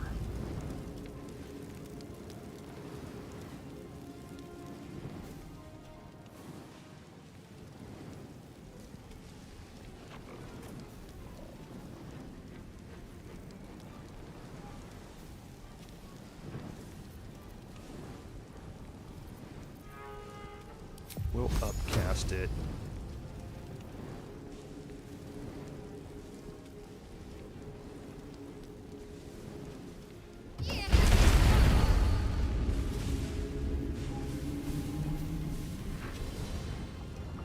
So we may have an issue with these two.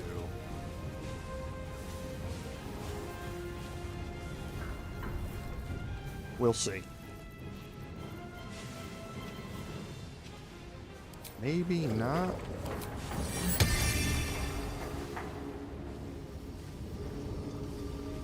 Yeah, I'd have to move all the way out there to cast it.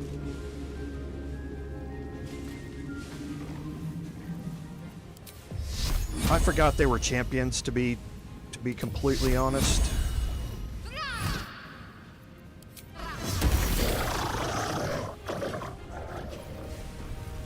My Paladin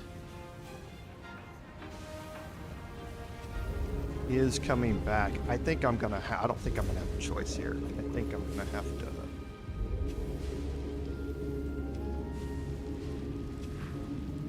No. Can't. Let's keep going. So, there's the lever right there for this room.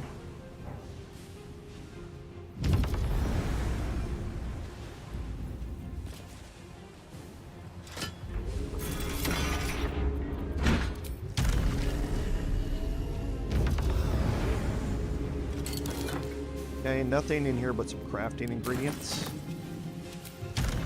Second lever is right there.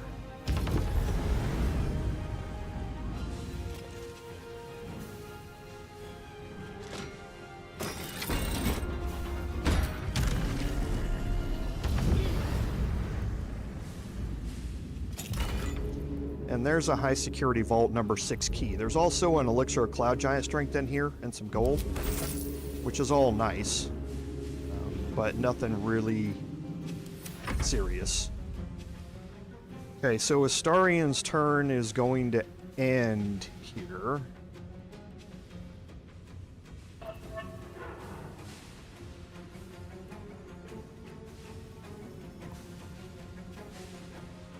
No, it doesn't. I don't think it has to.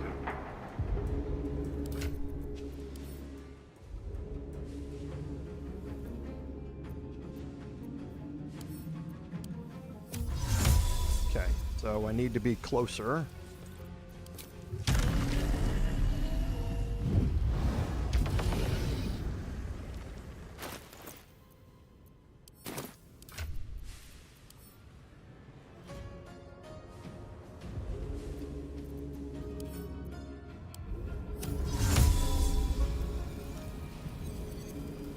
Okay, and then my teleport destination is going to be all the way down here. I don't know if this is going to work because I'm pretty sure there's a cutscene involved. It did work.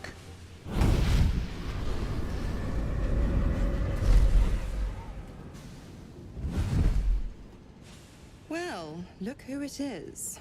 I was hoping you'd bound along. A bargain's a bargain, and I've come to see it through. Mia Furia. Kneel for me. If only Will were here to see this. This is what he wanted, after all. Now, stand back and enjoy the show.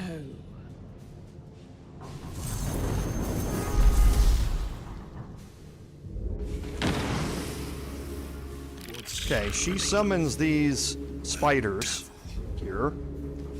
And this is what I was wondering whether or not this was going to happen, because they have volatile blood. So the creatures take 1d6 necrotic damage each turn and detonates upon death. When they detonate, they do 3d6 fire damage.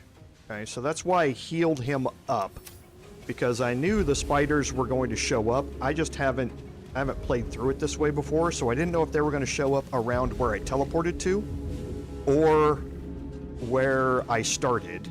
Now that I know that they teleport here, I probably wouldn't have teleported them here. Because now they're in the way of the Gondians trying to get through here. Now, as far as the rest of the spiders go, these two are here. The other 4 don't even get a turn.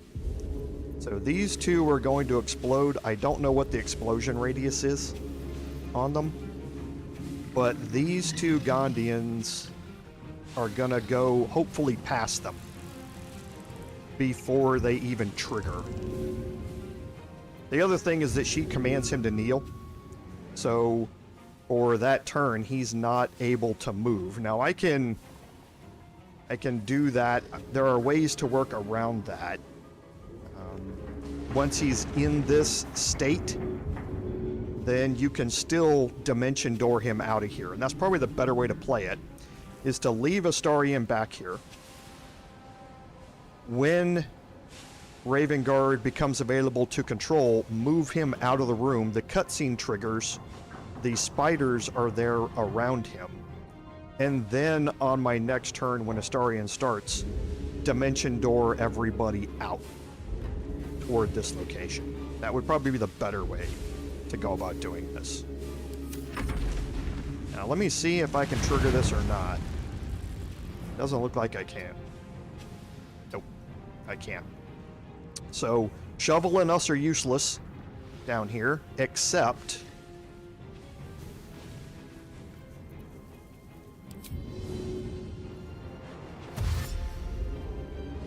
as distractions.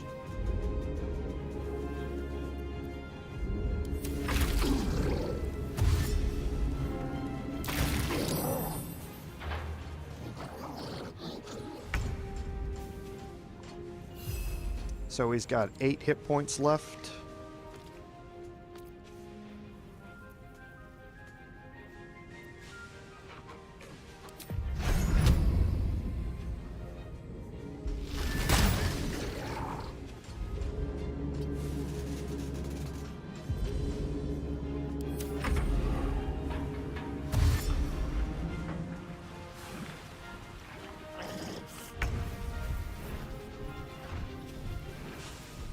Okay, so now here I'm going to fly to the other side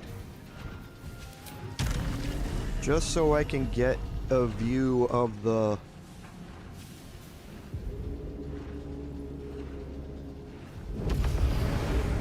lever.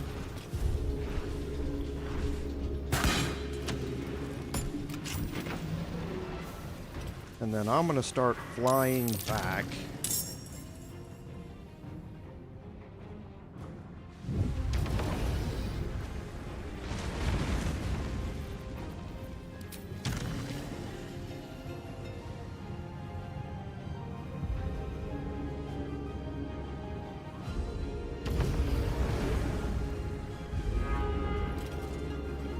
And now here,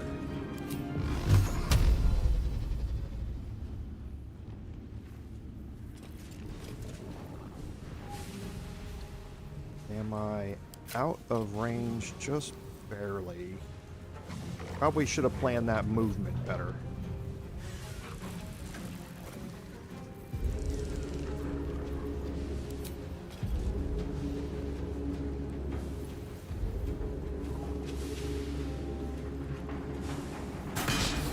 Oh, you're kidding me.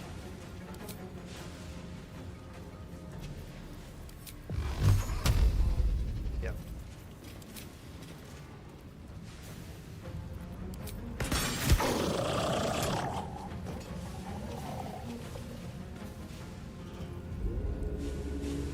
And he is out of range.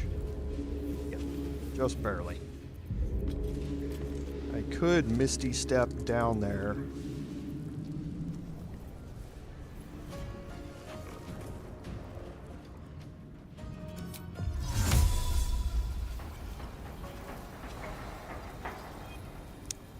Yeah, let's actually do this because there's something else that I want to do.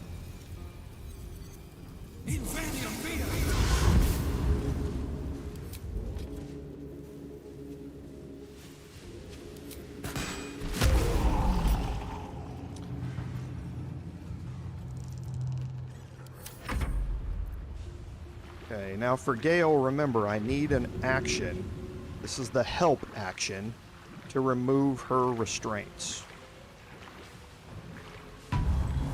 Okay. And now I need to get down here to Omelium.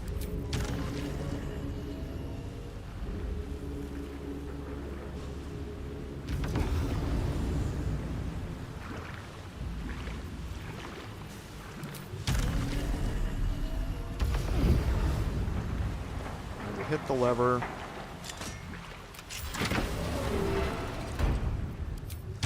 fly in here.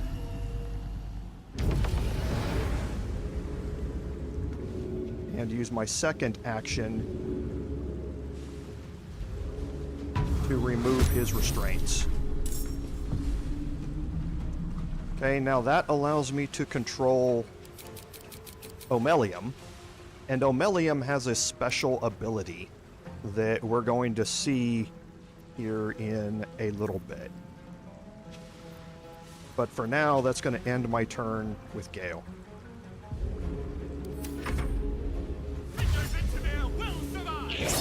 Okay, I didn't need that, but he survived.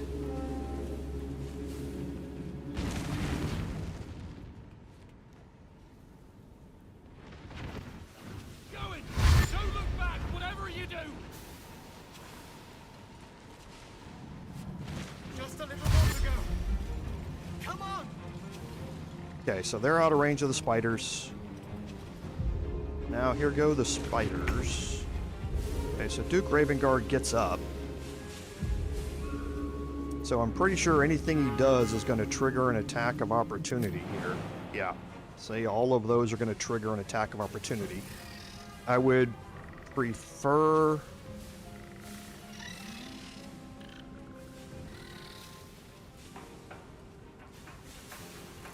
Well, no, they're just going to attack. And I don't know...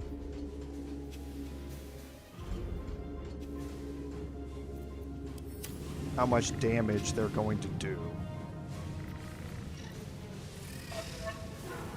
5 opportunity attacks, but he's got 100 hit points. I think it's better if I actually try and take the attacks of opportunity. Let's see what happens.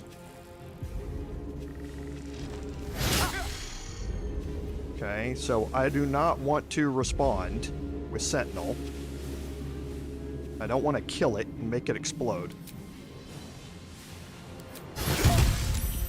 Okay, so he's not... he's taking 13. Okay. I don't want you doing that, Ravengard. Okay, so he didn't take hardly any out of that.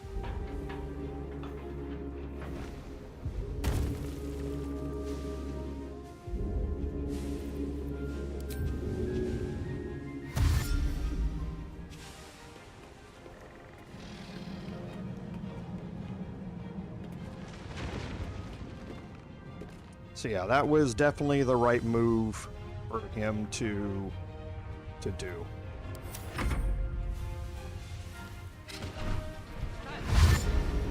Quick, let's get out of here.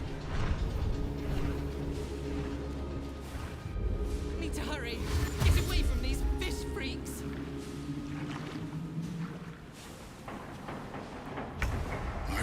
Okay, now again, like I said with Omelium, he has a special ability. He can teleport to the submersible, okay, as an action, and it resets per turn. Okay, so if we do that, it says teleport yourself and one ally. This is like Dimension Door, basically, but all the way back to the submersible. So Gale and I end up here. Now the thing about this is that both Omelium and Gale can re-enter the submersible.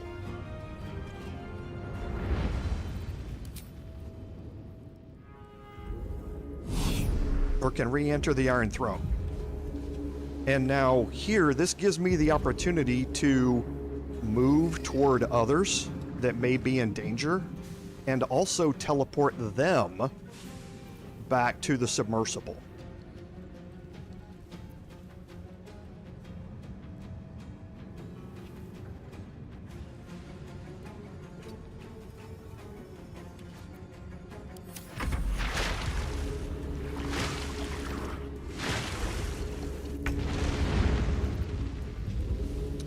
Okay, now as far as Astarion goes, I have a plan for this. So right now, yeah, this one's empty. So we're going to provoke some attacks of opportunity here. Not too worried about them.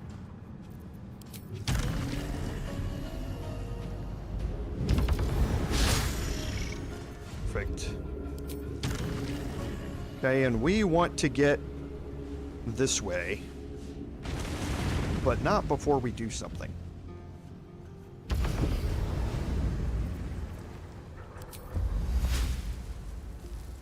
Okay, so I need to get out of the way a bit further.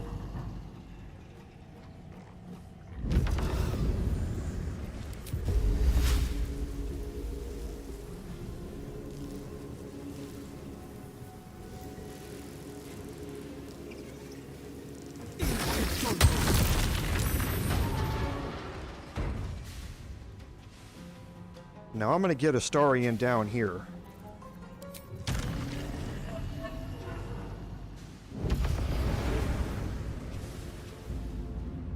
To take on this champion here.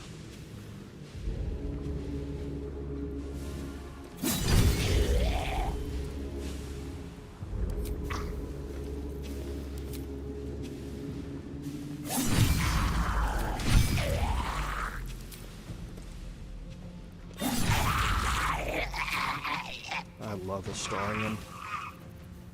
I love him so much. So let's hold him here.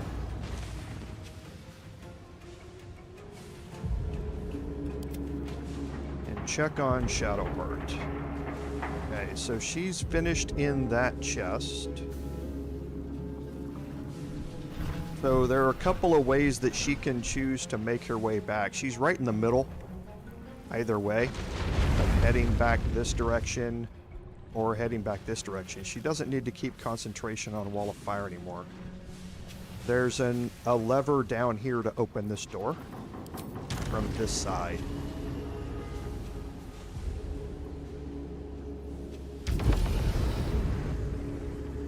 Not entirely sure how she passed outside, but it is what it is.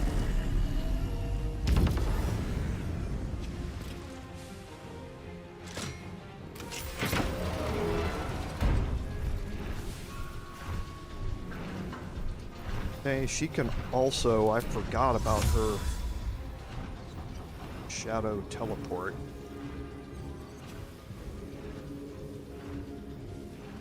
Ability.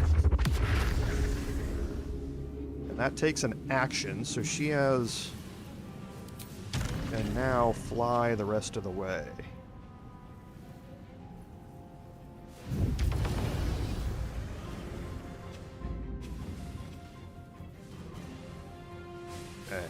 Yes, because I would like to kind of plug up this hole a little bit.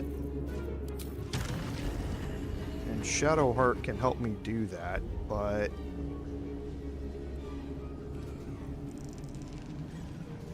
First... Since she has an extra action, we'll release that one. I thought I was done for.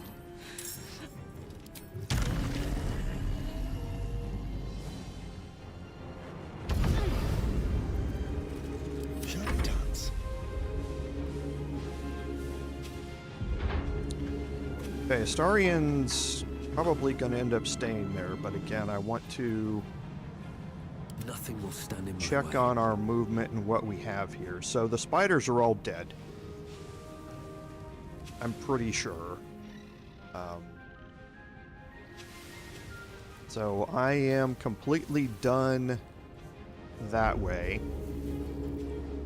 So let's take my Paladin. We need to open this door first.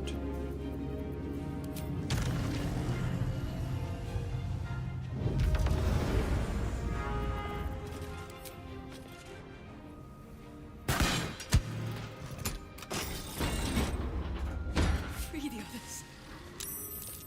I'm too weak. That's bad. I cast that a little bit too far back. I wasn't paying attention to where the hinge was. He's gonna have to walk all the way out here to get around it.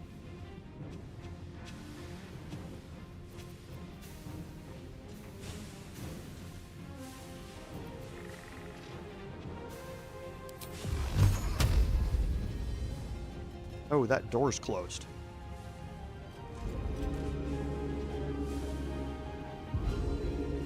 Don't quite know why that... Oh. I wonder if the spikes killed or triggered it. Never a dull moment.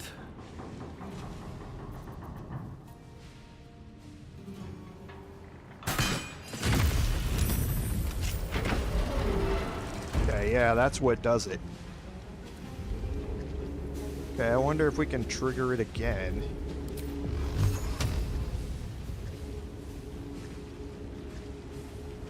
With this one. Oh, come on.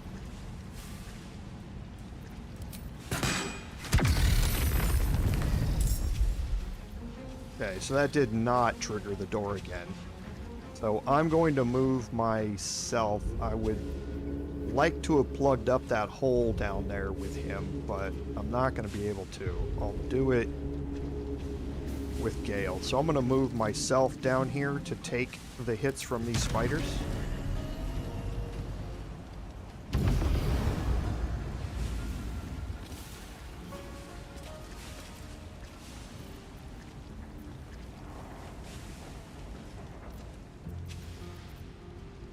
I'm ready.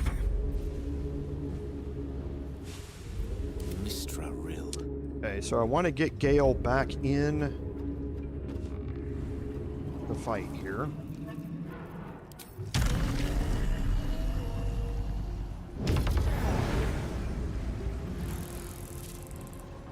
Because remember, everybody's going to go lethargic after this. Because the speed potions are all wearing out. So we're going to have to be prepared for that when it happens as well. So everybody's free. So we're going to move Gale down here. Remember, the Sahagin now are wet.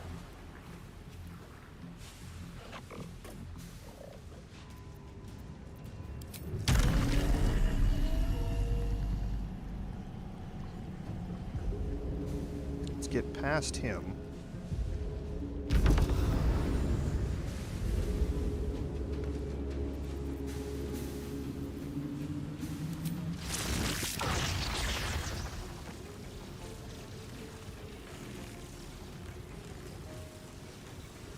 Okay, so it looks like I can get them both without triggering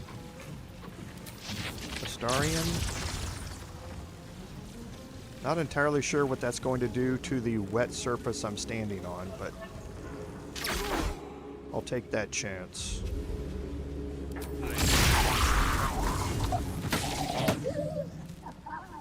Okay.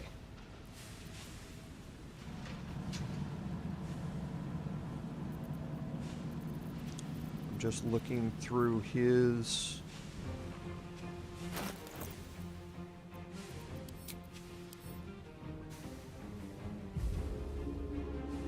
Let's see what he has in his spell book here.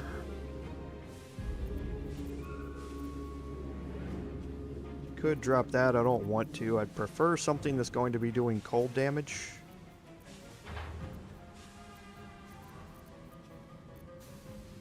Or lightning damage.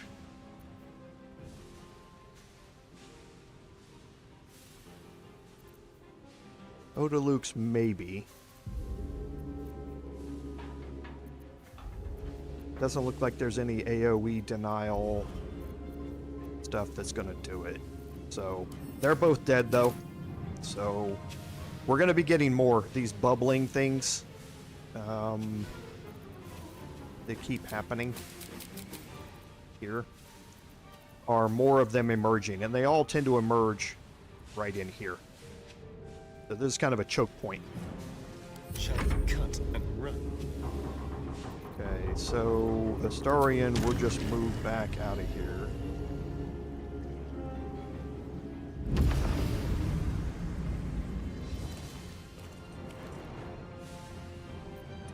Gale might have some movement Tale for left. the ages. He does.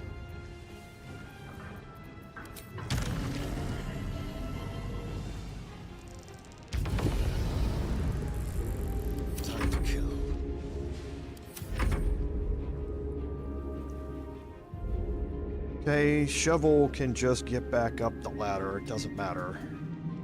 Oh, he can't even use the ladder.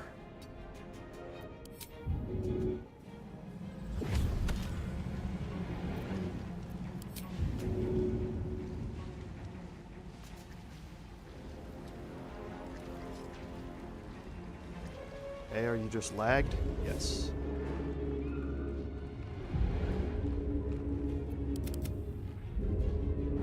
Can't tell where he's at.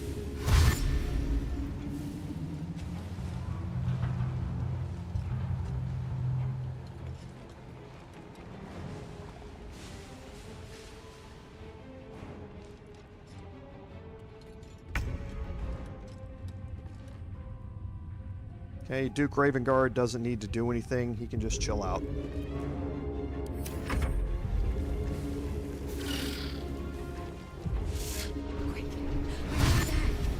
We can make it.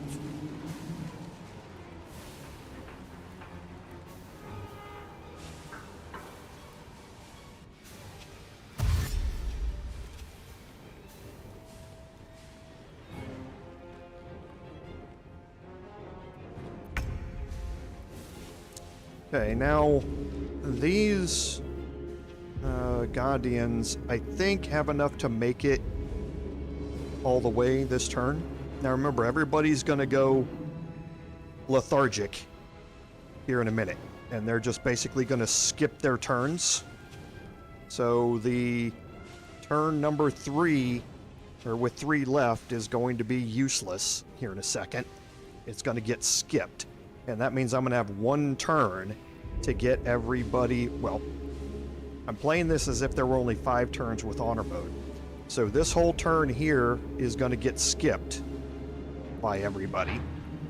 This turn here would be the final turn in honor mode to be able to do anything. So everybody needs to be able to be moved back to the submersible in 1 turn. Now that's why we've got everybody moved back here to the center. So everybody should be okay doing that. But anybody who's short on movement or anything, you can get Omelium to take you up there and use his teleport to submersible thing.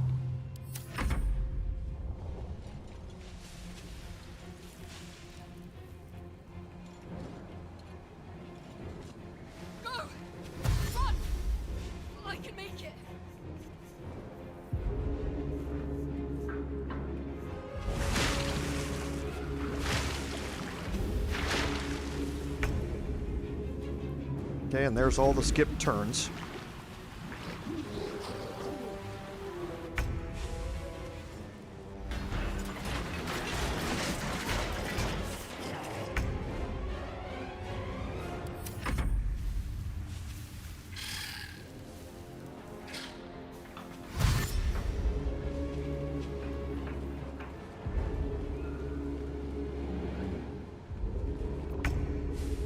Okay, so now all of the Gondians have made it up to the submersible at this point. Okay, so we're going to have Sahagin way back here who's going to dash. It's going to bring some others in, and then my turn is going to get to go. So I'm just going to get Omelium out of here.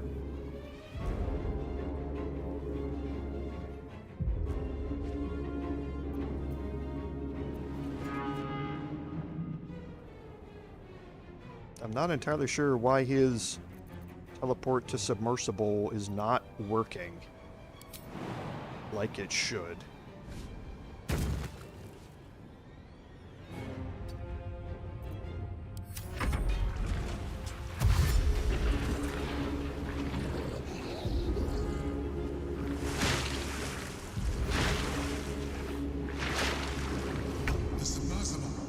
Okay, now everybody else. It's the only way we'll survive this.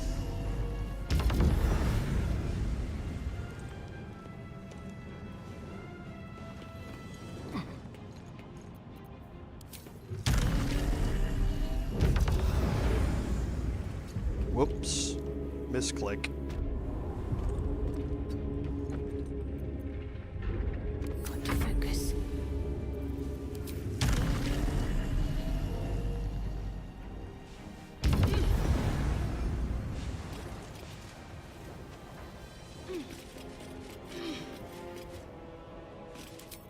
So, like I say, in honor mode, this would be the last turn.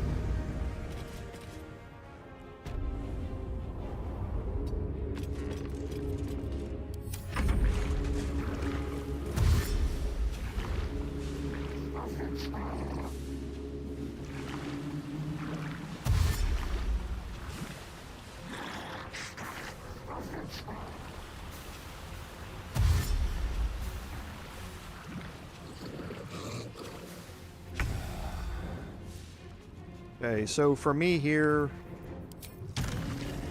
gonna provoke attacks of opportunity, I don't care.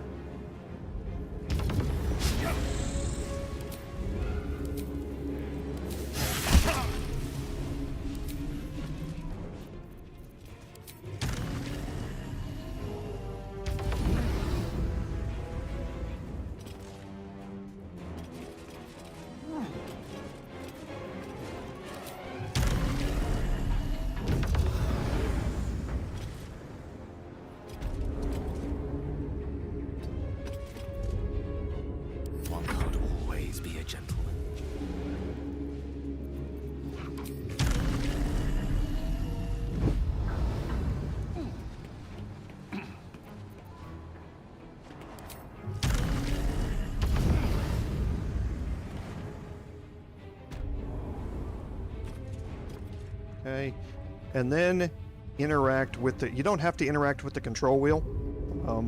Once you're all up here, this thing's going to head out anyway, but I'm going to interact with it. Might as well. Okay, this will take me back. So this would have been good for an honor mode run. Okay, so that gives you, there are multiple ways to do this. Multiple ways to take care of it, even if you betray the deal you made with Mazora, like I did. It is certainly doable, it just takes a little planning. Nothing's going to go exactly according to plan. But the key to it is fly. That is a must-have on honor mode. On balanced mode, it is possible. It's just really, really hard. Fly makes that entire thing possible. And remember, I didn't have to take the route with Shadowheart around the outside like that. If you want to forgo that key to the high security vault in the counting house, you certainly can. And that frees Shadowheart up to help you around the middle and to be able to cast spells to plug up the entrance where the Sahagin come in. But that would have been good for an honor mode run.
Calmness greets you as the submersible slows to a halt.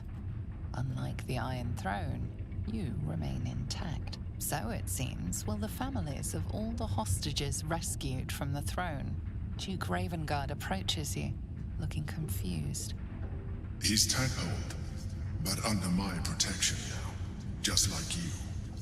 His mind is his own again. I'm free. In my own mind again, wholly. I will not take it for granted. You acted quickly, decisively, and compassionately. I, nay, all of us owe you no less than our undying gratitude.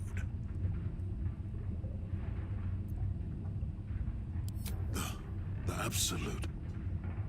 Its voice was clear as crystal, beautiful as a nymph's smile. It showed me the darkest lies and convinced me of their truth. To be free is like knowing the sun's warmth on my face for the first time. My thoughts are my own now, and my purpose certain. I will wait at your camp. We can speak more there. Gods, we made it. We actually made it. All right, we're good to go. Say goodbye to camp and come up the hatch when you're ready. Okay, so basically all we have to do is head up the iron ladder and escape out of here, but Obelia Toobin, we know that last name. Something's on my mind. I can't thank you enough. I was certain that place was to be my cold, wet tomb. You saved us! Saved us all! I thought it impossible, but you did it! We were kept hostage to control our families and the Steel Watch Foundry, to keep them building Gortash's death machines. Please. They need to know what happened here. They have no reason to obey Gortash anymore. If they rebel, it'll put a dent in Gortash's steel might.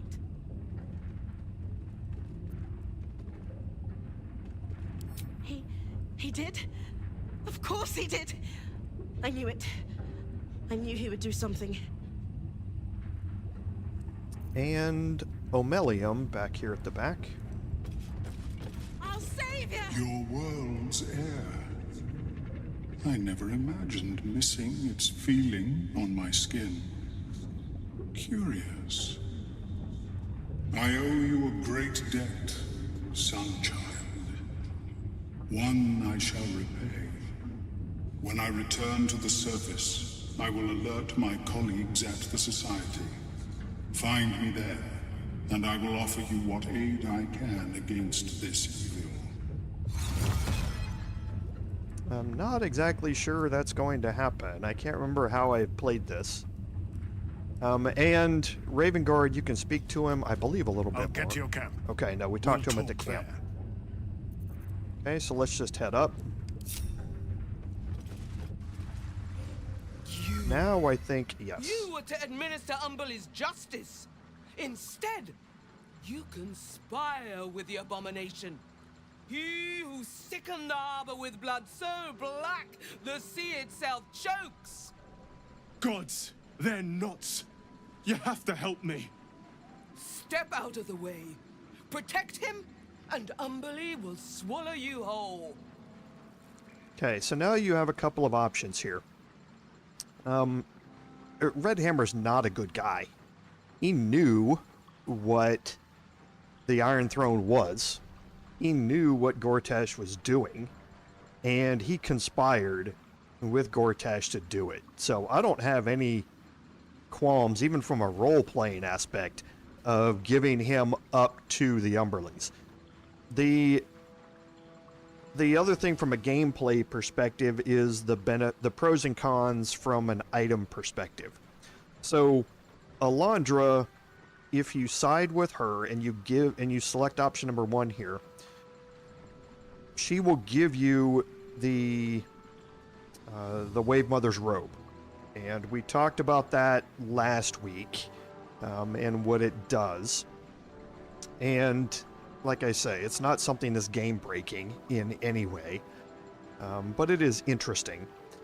She also has the Wave Mother Sickle, again, which we talked about last week, which again isn't game-breaking, but is part of that whole wet condition build that goes along with it. That you can't get unless you kill her. And then if you side with Redhammer and that's going to cause a fight to happen with the Umberlees, and you side with Redhammer, you're going to get like 350 gold or so from him, and that's it. But you're going to get the Wave Mother's Sickle because it will be on her corpse. You will not get the Wave Mother's robe because of it.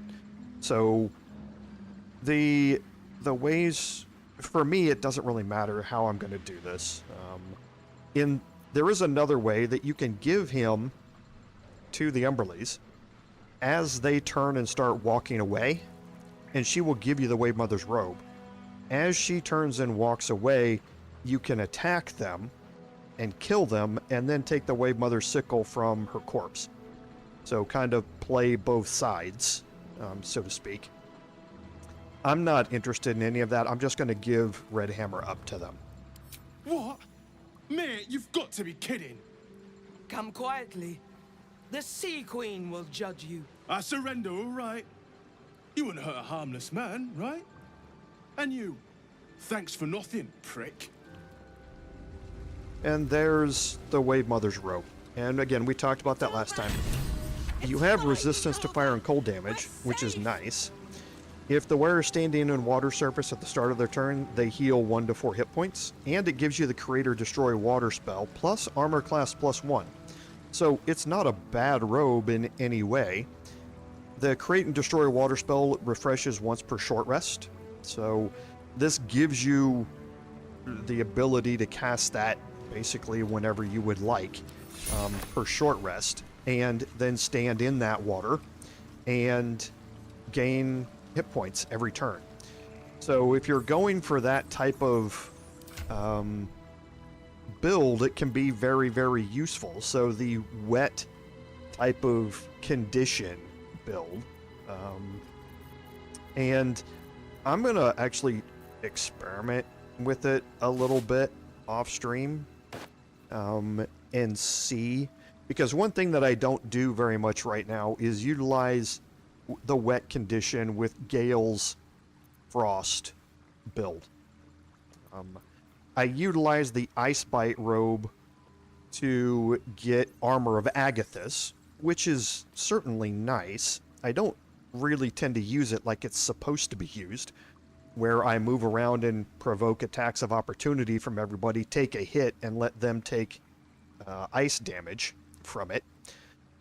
So I may end up swapping that out for something that gives him the ability to cast Create and Destroy Water all of the time, get an additional Armor Class +1 out of it, still keep that resistance to cold damage, but gain resistance to fire damage, and also get a healing out of it. So I may play around with it a little bit and kind of see how well it works. But let's look at our quest log here, because Gortash's bargain is now gone. We betrayed him by going down to the Iron Throne, so that's now done. We're going to end up killing Gortash anyway, so that's not a problem. We saved the Gondians. We now need to go clear out the rest of the Steel Watch Foundry and liberate the rest of their families. We brought Omelian back. I'm not entirely sure how this is going to play out, though. Okay, so we did not give it to Lady Esther. Okay, so he will be there waiting for us at the Society of Brilliance. And then gather your allies. Grand Duke Ravengard is grateful. He will stand by our side in the final battle. So we're expanding our list of our allies here, and we completed Avenge the Downed. Oh, and yes, a while ago, the Emperor's Hideout. So now we kind of need to take care of some housekeeping stuff, because we're not going to go back into the Steel Watch Foundry today. We have some conversations that need to happen back at camp. These are all the Gondians that we saved.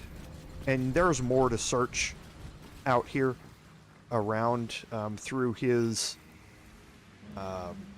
through Flymm cargo. I don't think there's anything.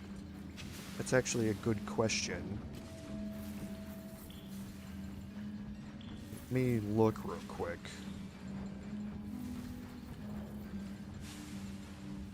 Yeah, there's nothing else down here. There is an Infernal Iron in here, but we don't need any more of them. And that Infernal Iron's actually right here.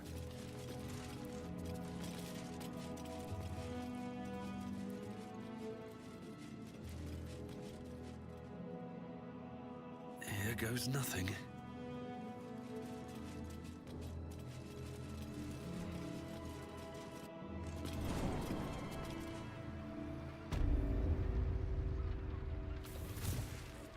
Okay, so now we're finished up in here. So we need to have some. Let me look at my action economy here. Whatever comes, I'm ready. Down 2 level 5s. My faith will guide I don't me. have to be down level 5s though. I can replenish those a couple of different ways with her, but I'm still okay on action economy, it looks like. So I'm not going to take a long rest here. The Society of Brilliance is right here. It's on our way back. How much farther can I go? Anyway. No, not this way.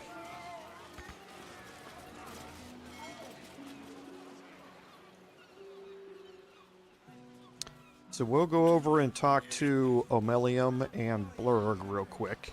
Then we're going to head to camp, have some conversations with Will and Duke Ravengard.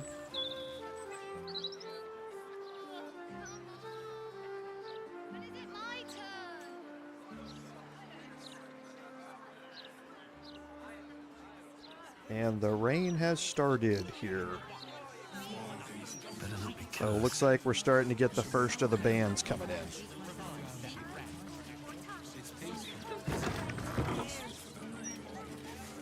Lodge of the Society of Brilliance.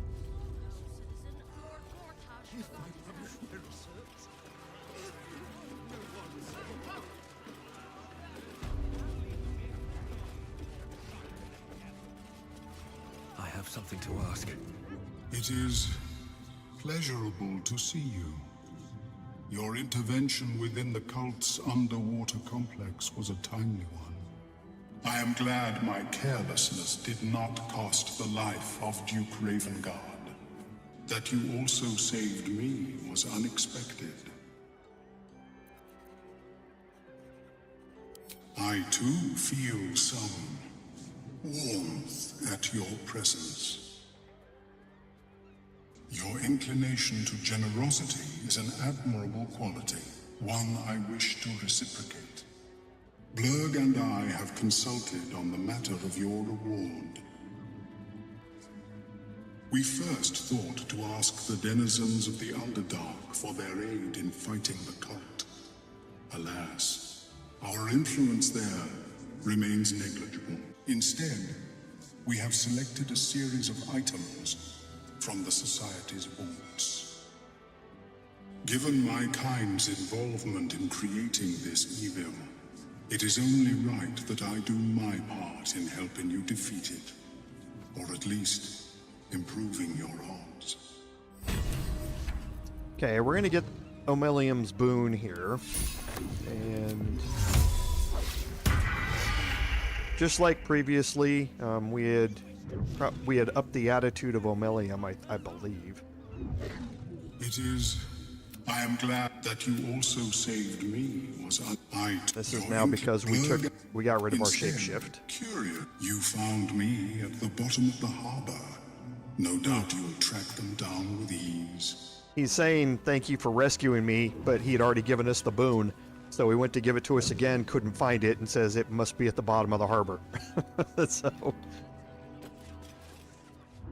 Omelium tells me I have you to thank for its safe return. We know the risks when we go out into the field, but to lose my friend in such a way would have been most disheartening. If there's any conclusion to be drawn from this, I think it's that Omelium and I are safest back in the Underdark. Our research there must continue. We may not be able to fight on the front lines as you do, but we may yet do some good for those who call it home. We'll depart when this absolute army is defeated. I understand you are involved in the matter. I hope our gifts will provide you with some meaningful assistance in fighting the evil Omelium uncovered. Do let us know how you get on. And you can trade with him. I'm not entirely sure why it's being a little buggy and kicking me out there. But doesn't matter. There's nothing that I need in particular from him.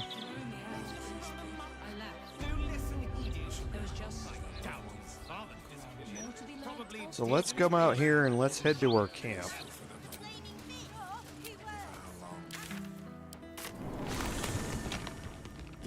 Hey, Em, welcome. Thank you for being here. And there's Duke Ravengard.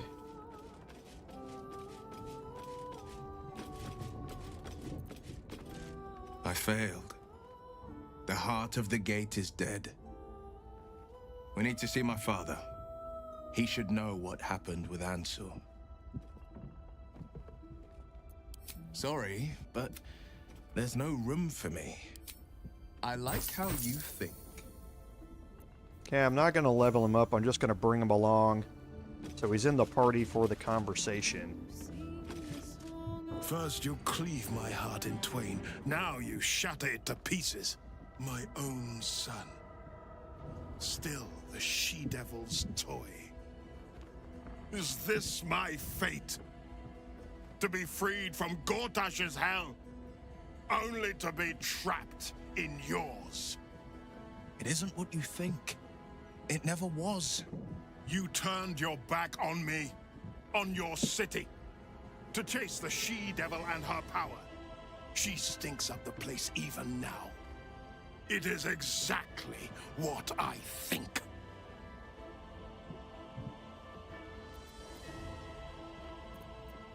Ravengard's tadpole clenches as your memories and wills flow into him. My tears wounds. I'm in your mind. The Grand Duke sees Mizora and her infernal sisters. He sees the agony in Will's face as an impossible choice is set before him. No. My son. The past becomes present, and Will's thoughts are laid bare. Ravengard sees Will partnering with Mizora to defeat Tiamat's cultists before they could lay siege to Baldur's Gate, and he sees everything beyond. The Nautiloid journey, the perilous path to Moonrise, the astral prism, and the Emperor within. Well, everything I did for Baldur's Gate. I did for you.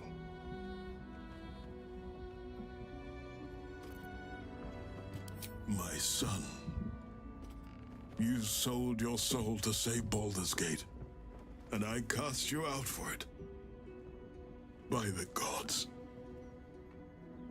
Can you ever forgive me? There's nothing to forgive. You wanted to protect the city. I only ever wanted the same. You are a better man than most, and a better son than I deserve. I'll yet make amends, but my duty is first and foremost to the city and its people. There's something I must ask of you. Before I was captured, I was on a mission. Returning from Elturel, I discovered the plans of the Absolutists. I immediately realized the city couldn't defend itself against such an army. I didn't despair, because the city has a secret guardian, a worm that sleeps beneath. He can be called upon in times of great need. This is such a time. You've been trained in the ways of the great champions and proven to be one of them.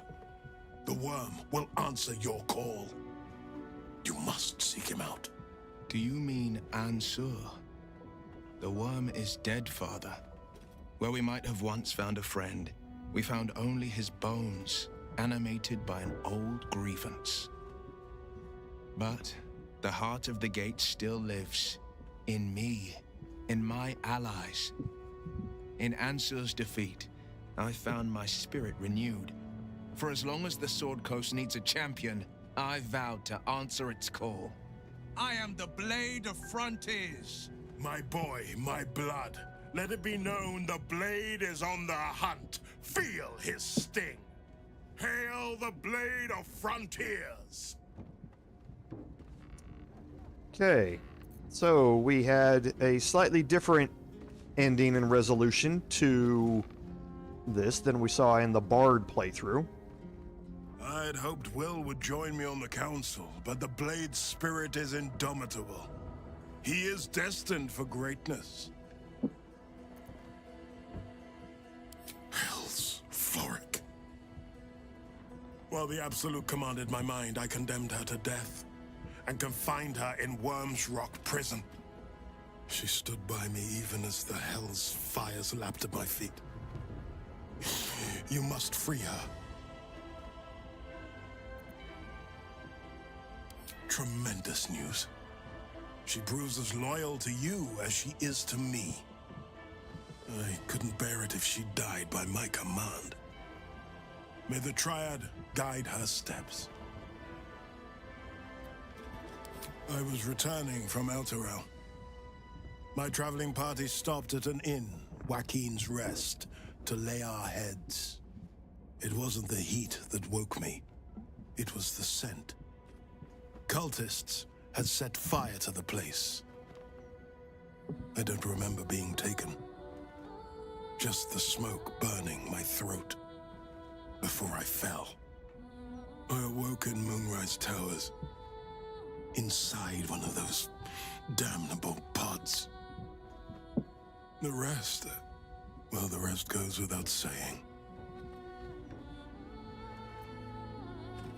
A complicated one. I went to greet Elturel's High Overseer, only for the Archdevil Zariel to drag the city into the Hells. I've been touched by Avernus, been a plaything for demons. A tale for other places, other days. Okay, and we'll talk to Will. Let's talk. Okay, so nothing else for Will, so we'll bring Astarion back into the group.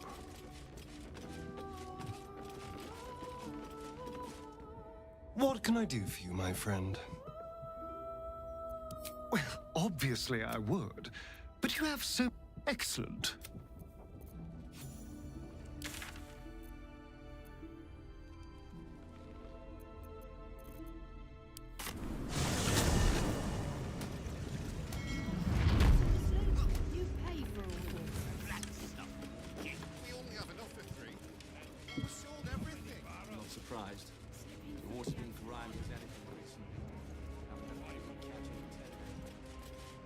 Okay, so we'll make our way back here where we Stopped were. by guard. It seems your presence here is forbidden.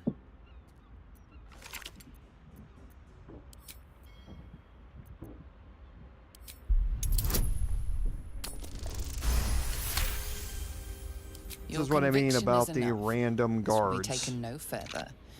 Nonetheless, this area remains forbidden. Okay, and see, it's happened with multiple people here. And there are no guards. There were no guards anywhere around. She just teleported in here. And I'm gonna have to Stopped by a guard. It seems try and your convince them presence all here is with forbidden. people who have no persuasion skills.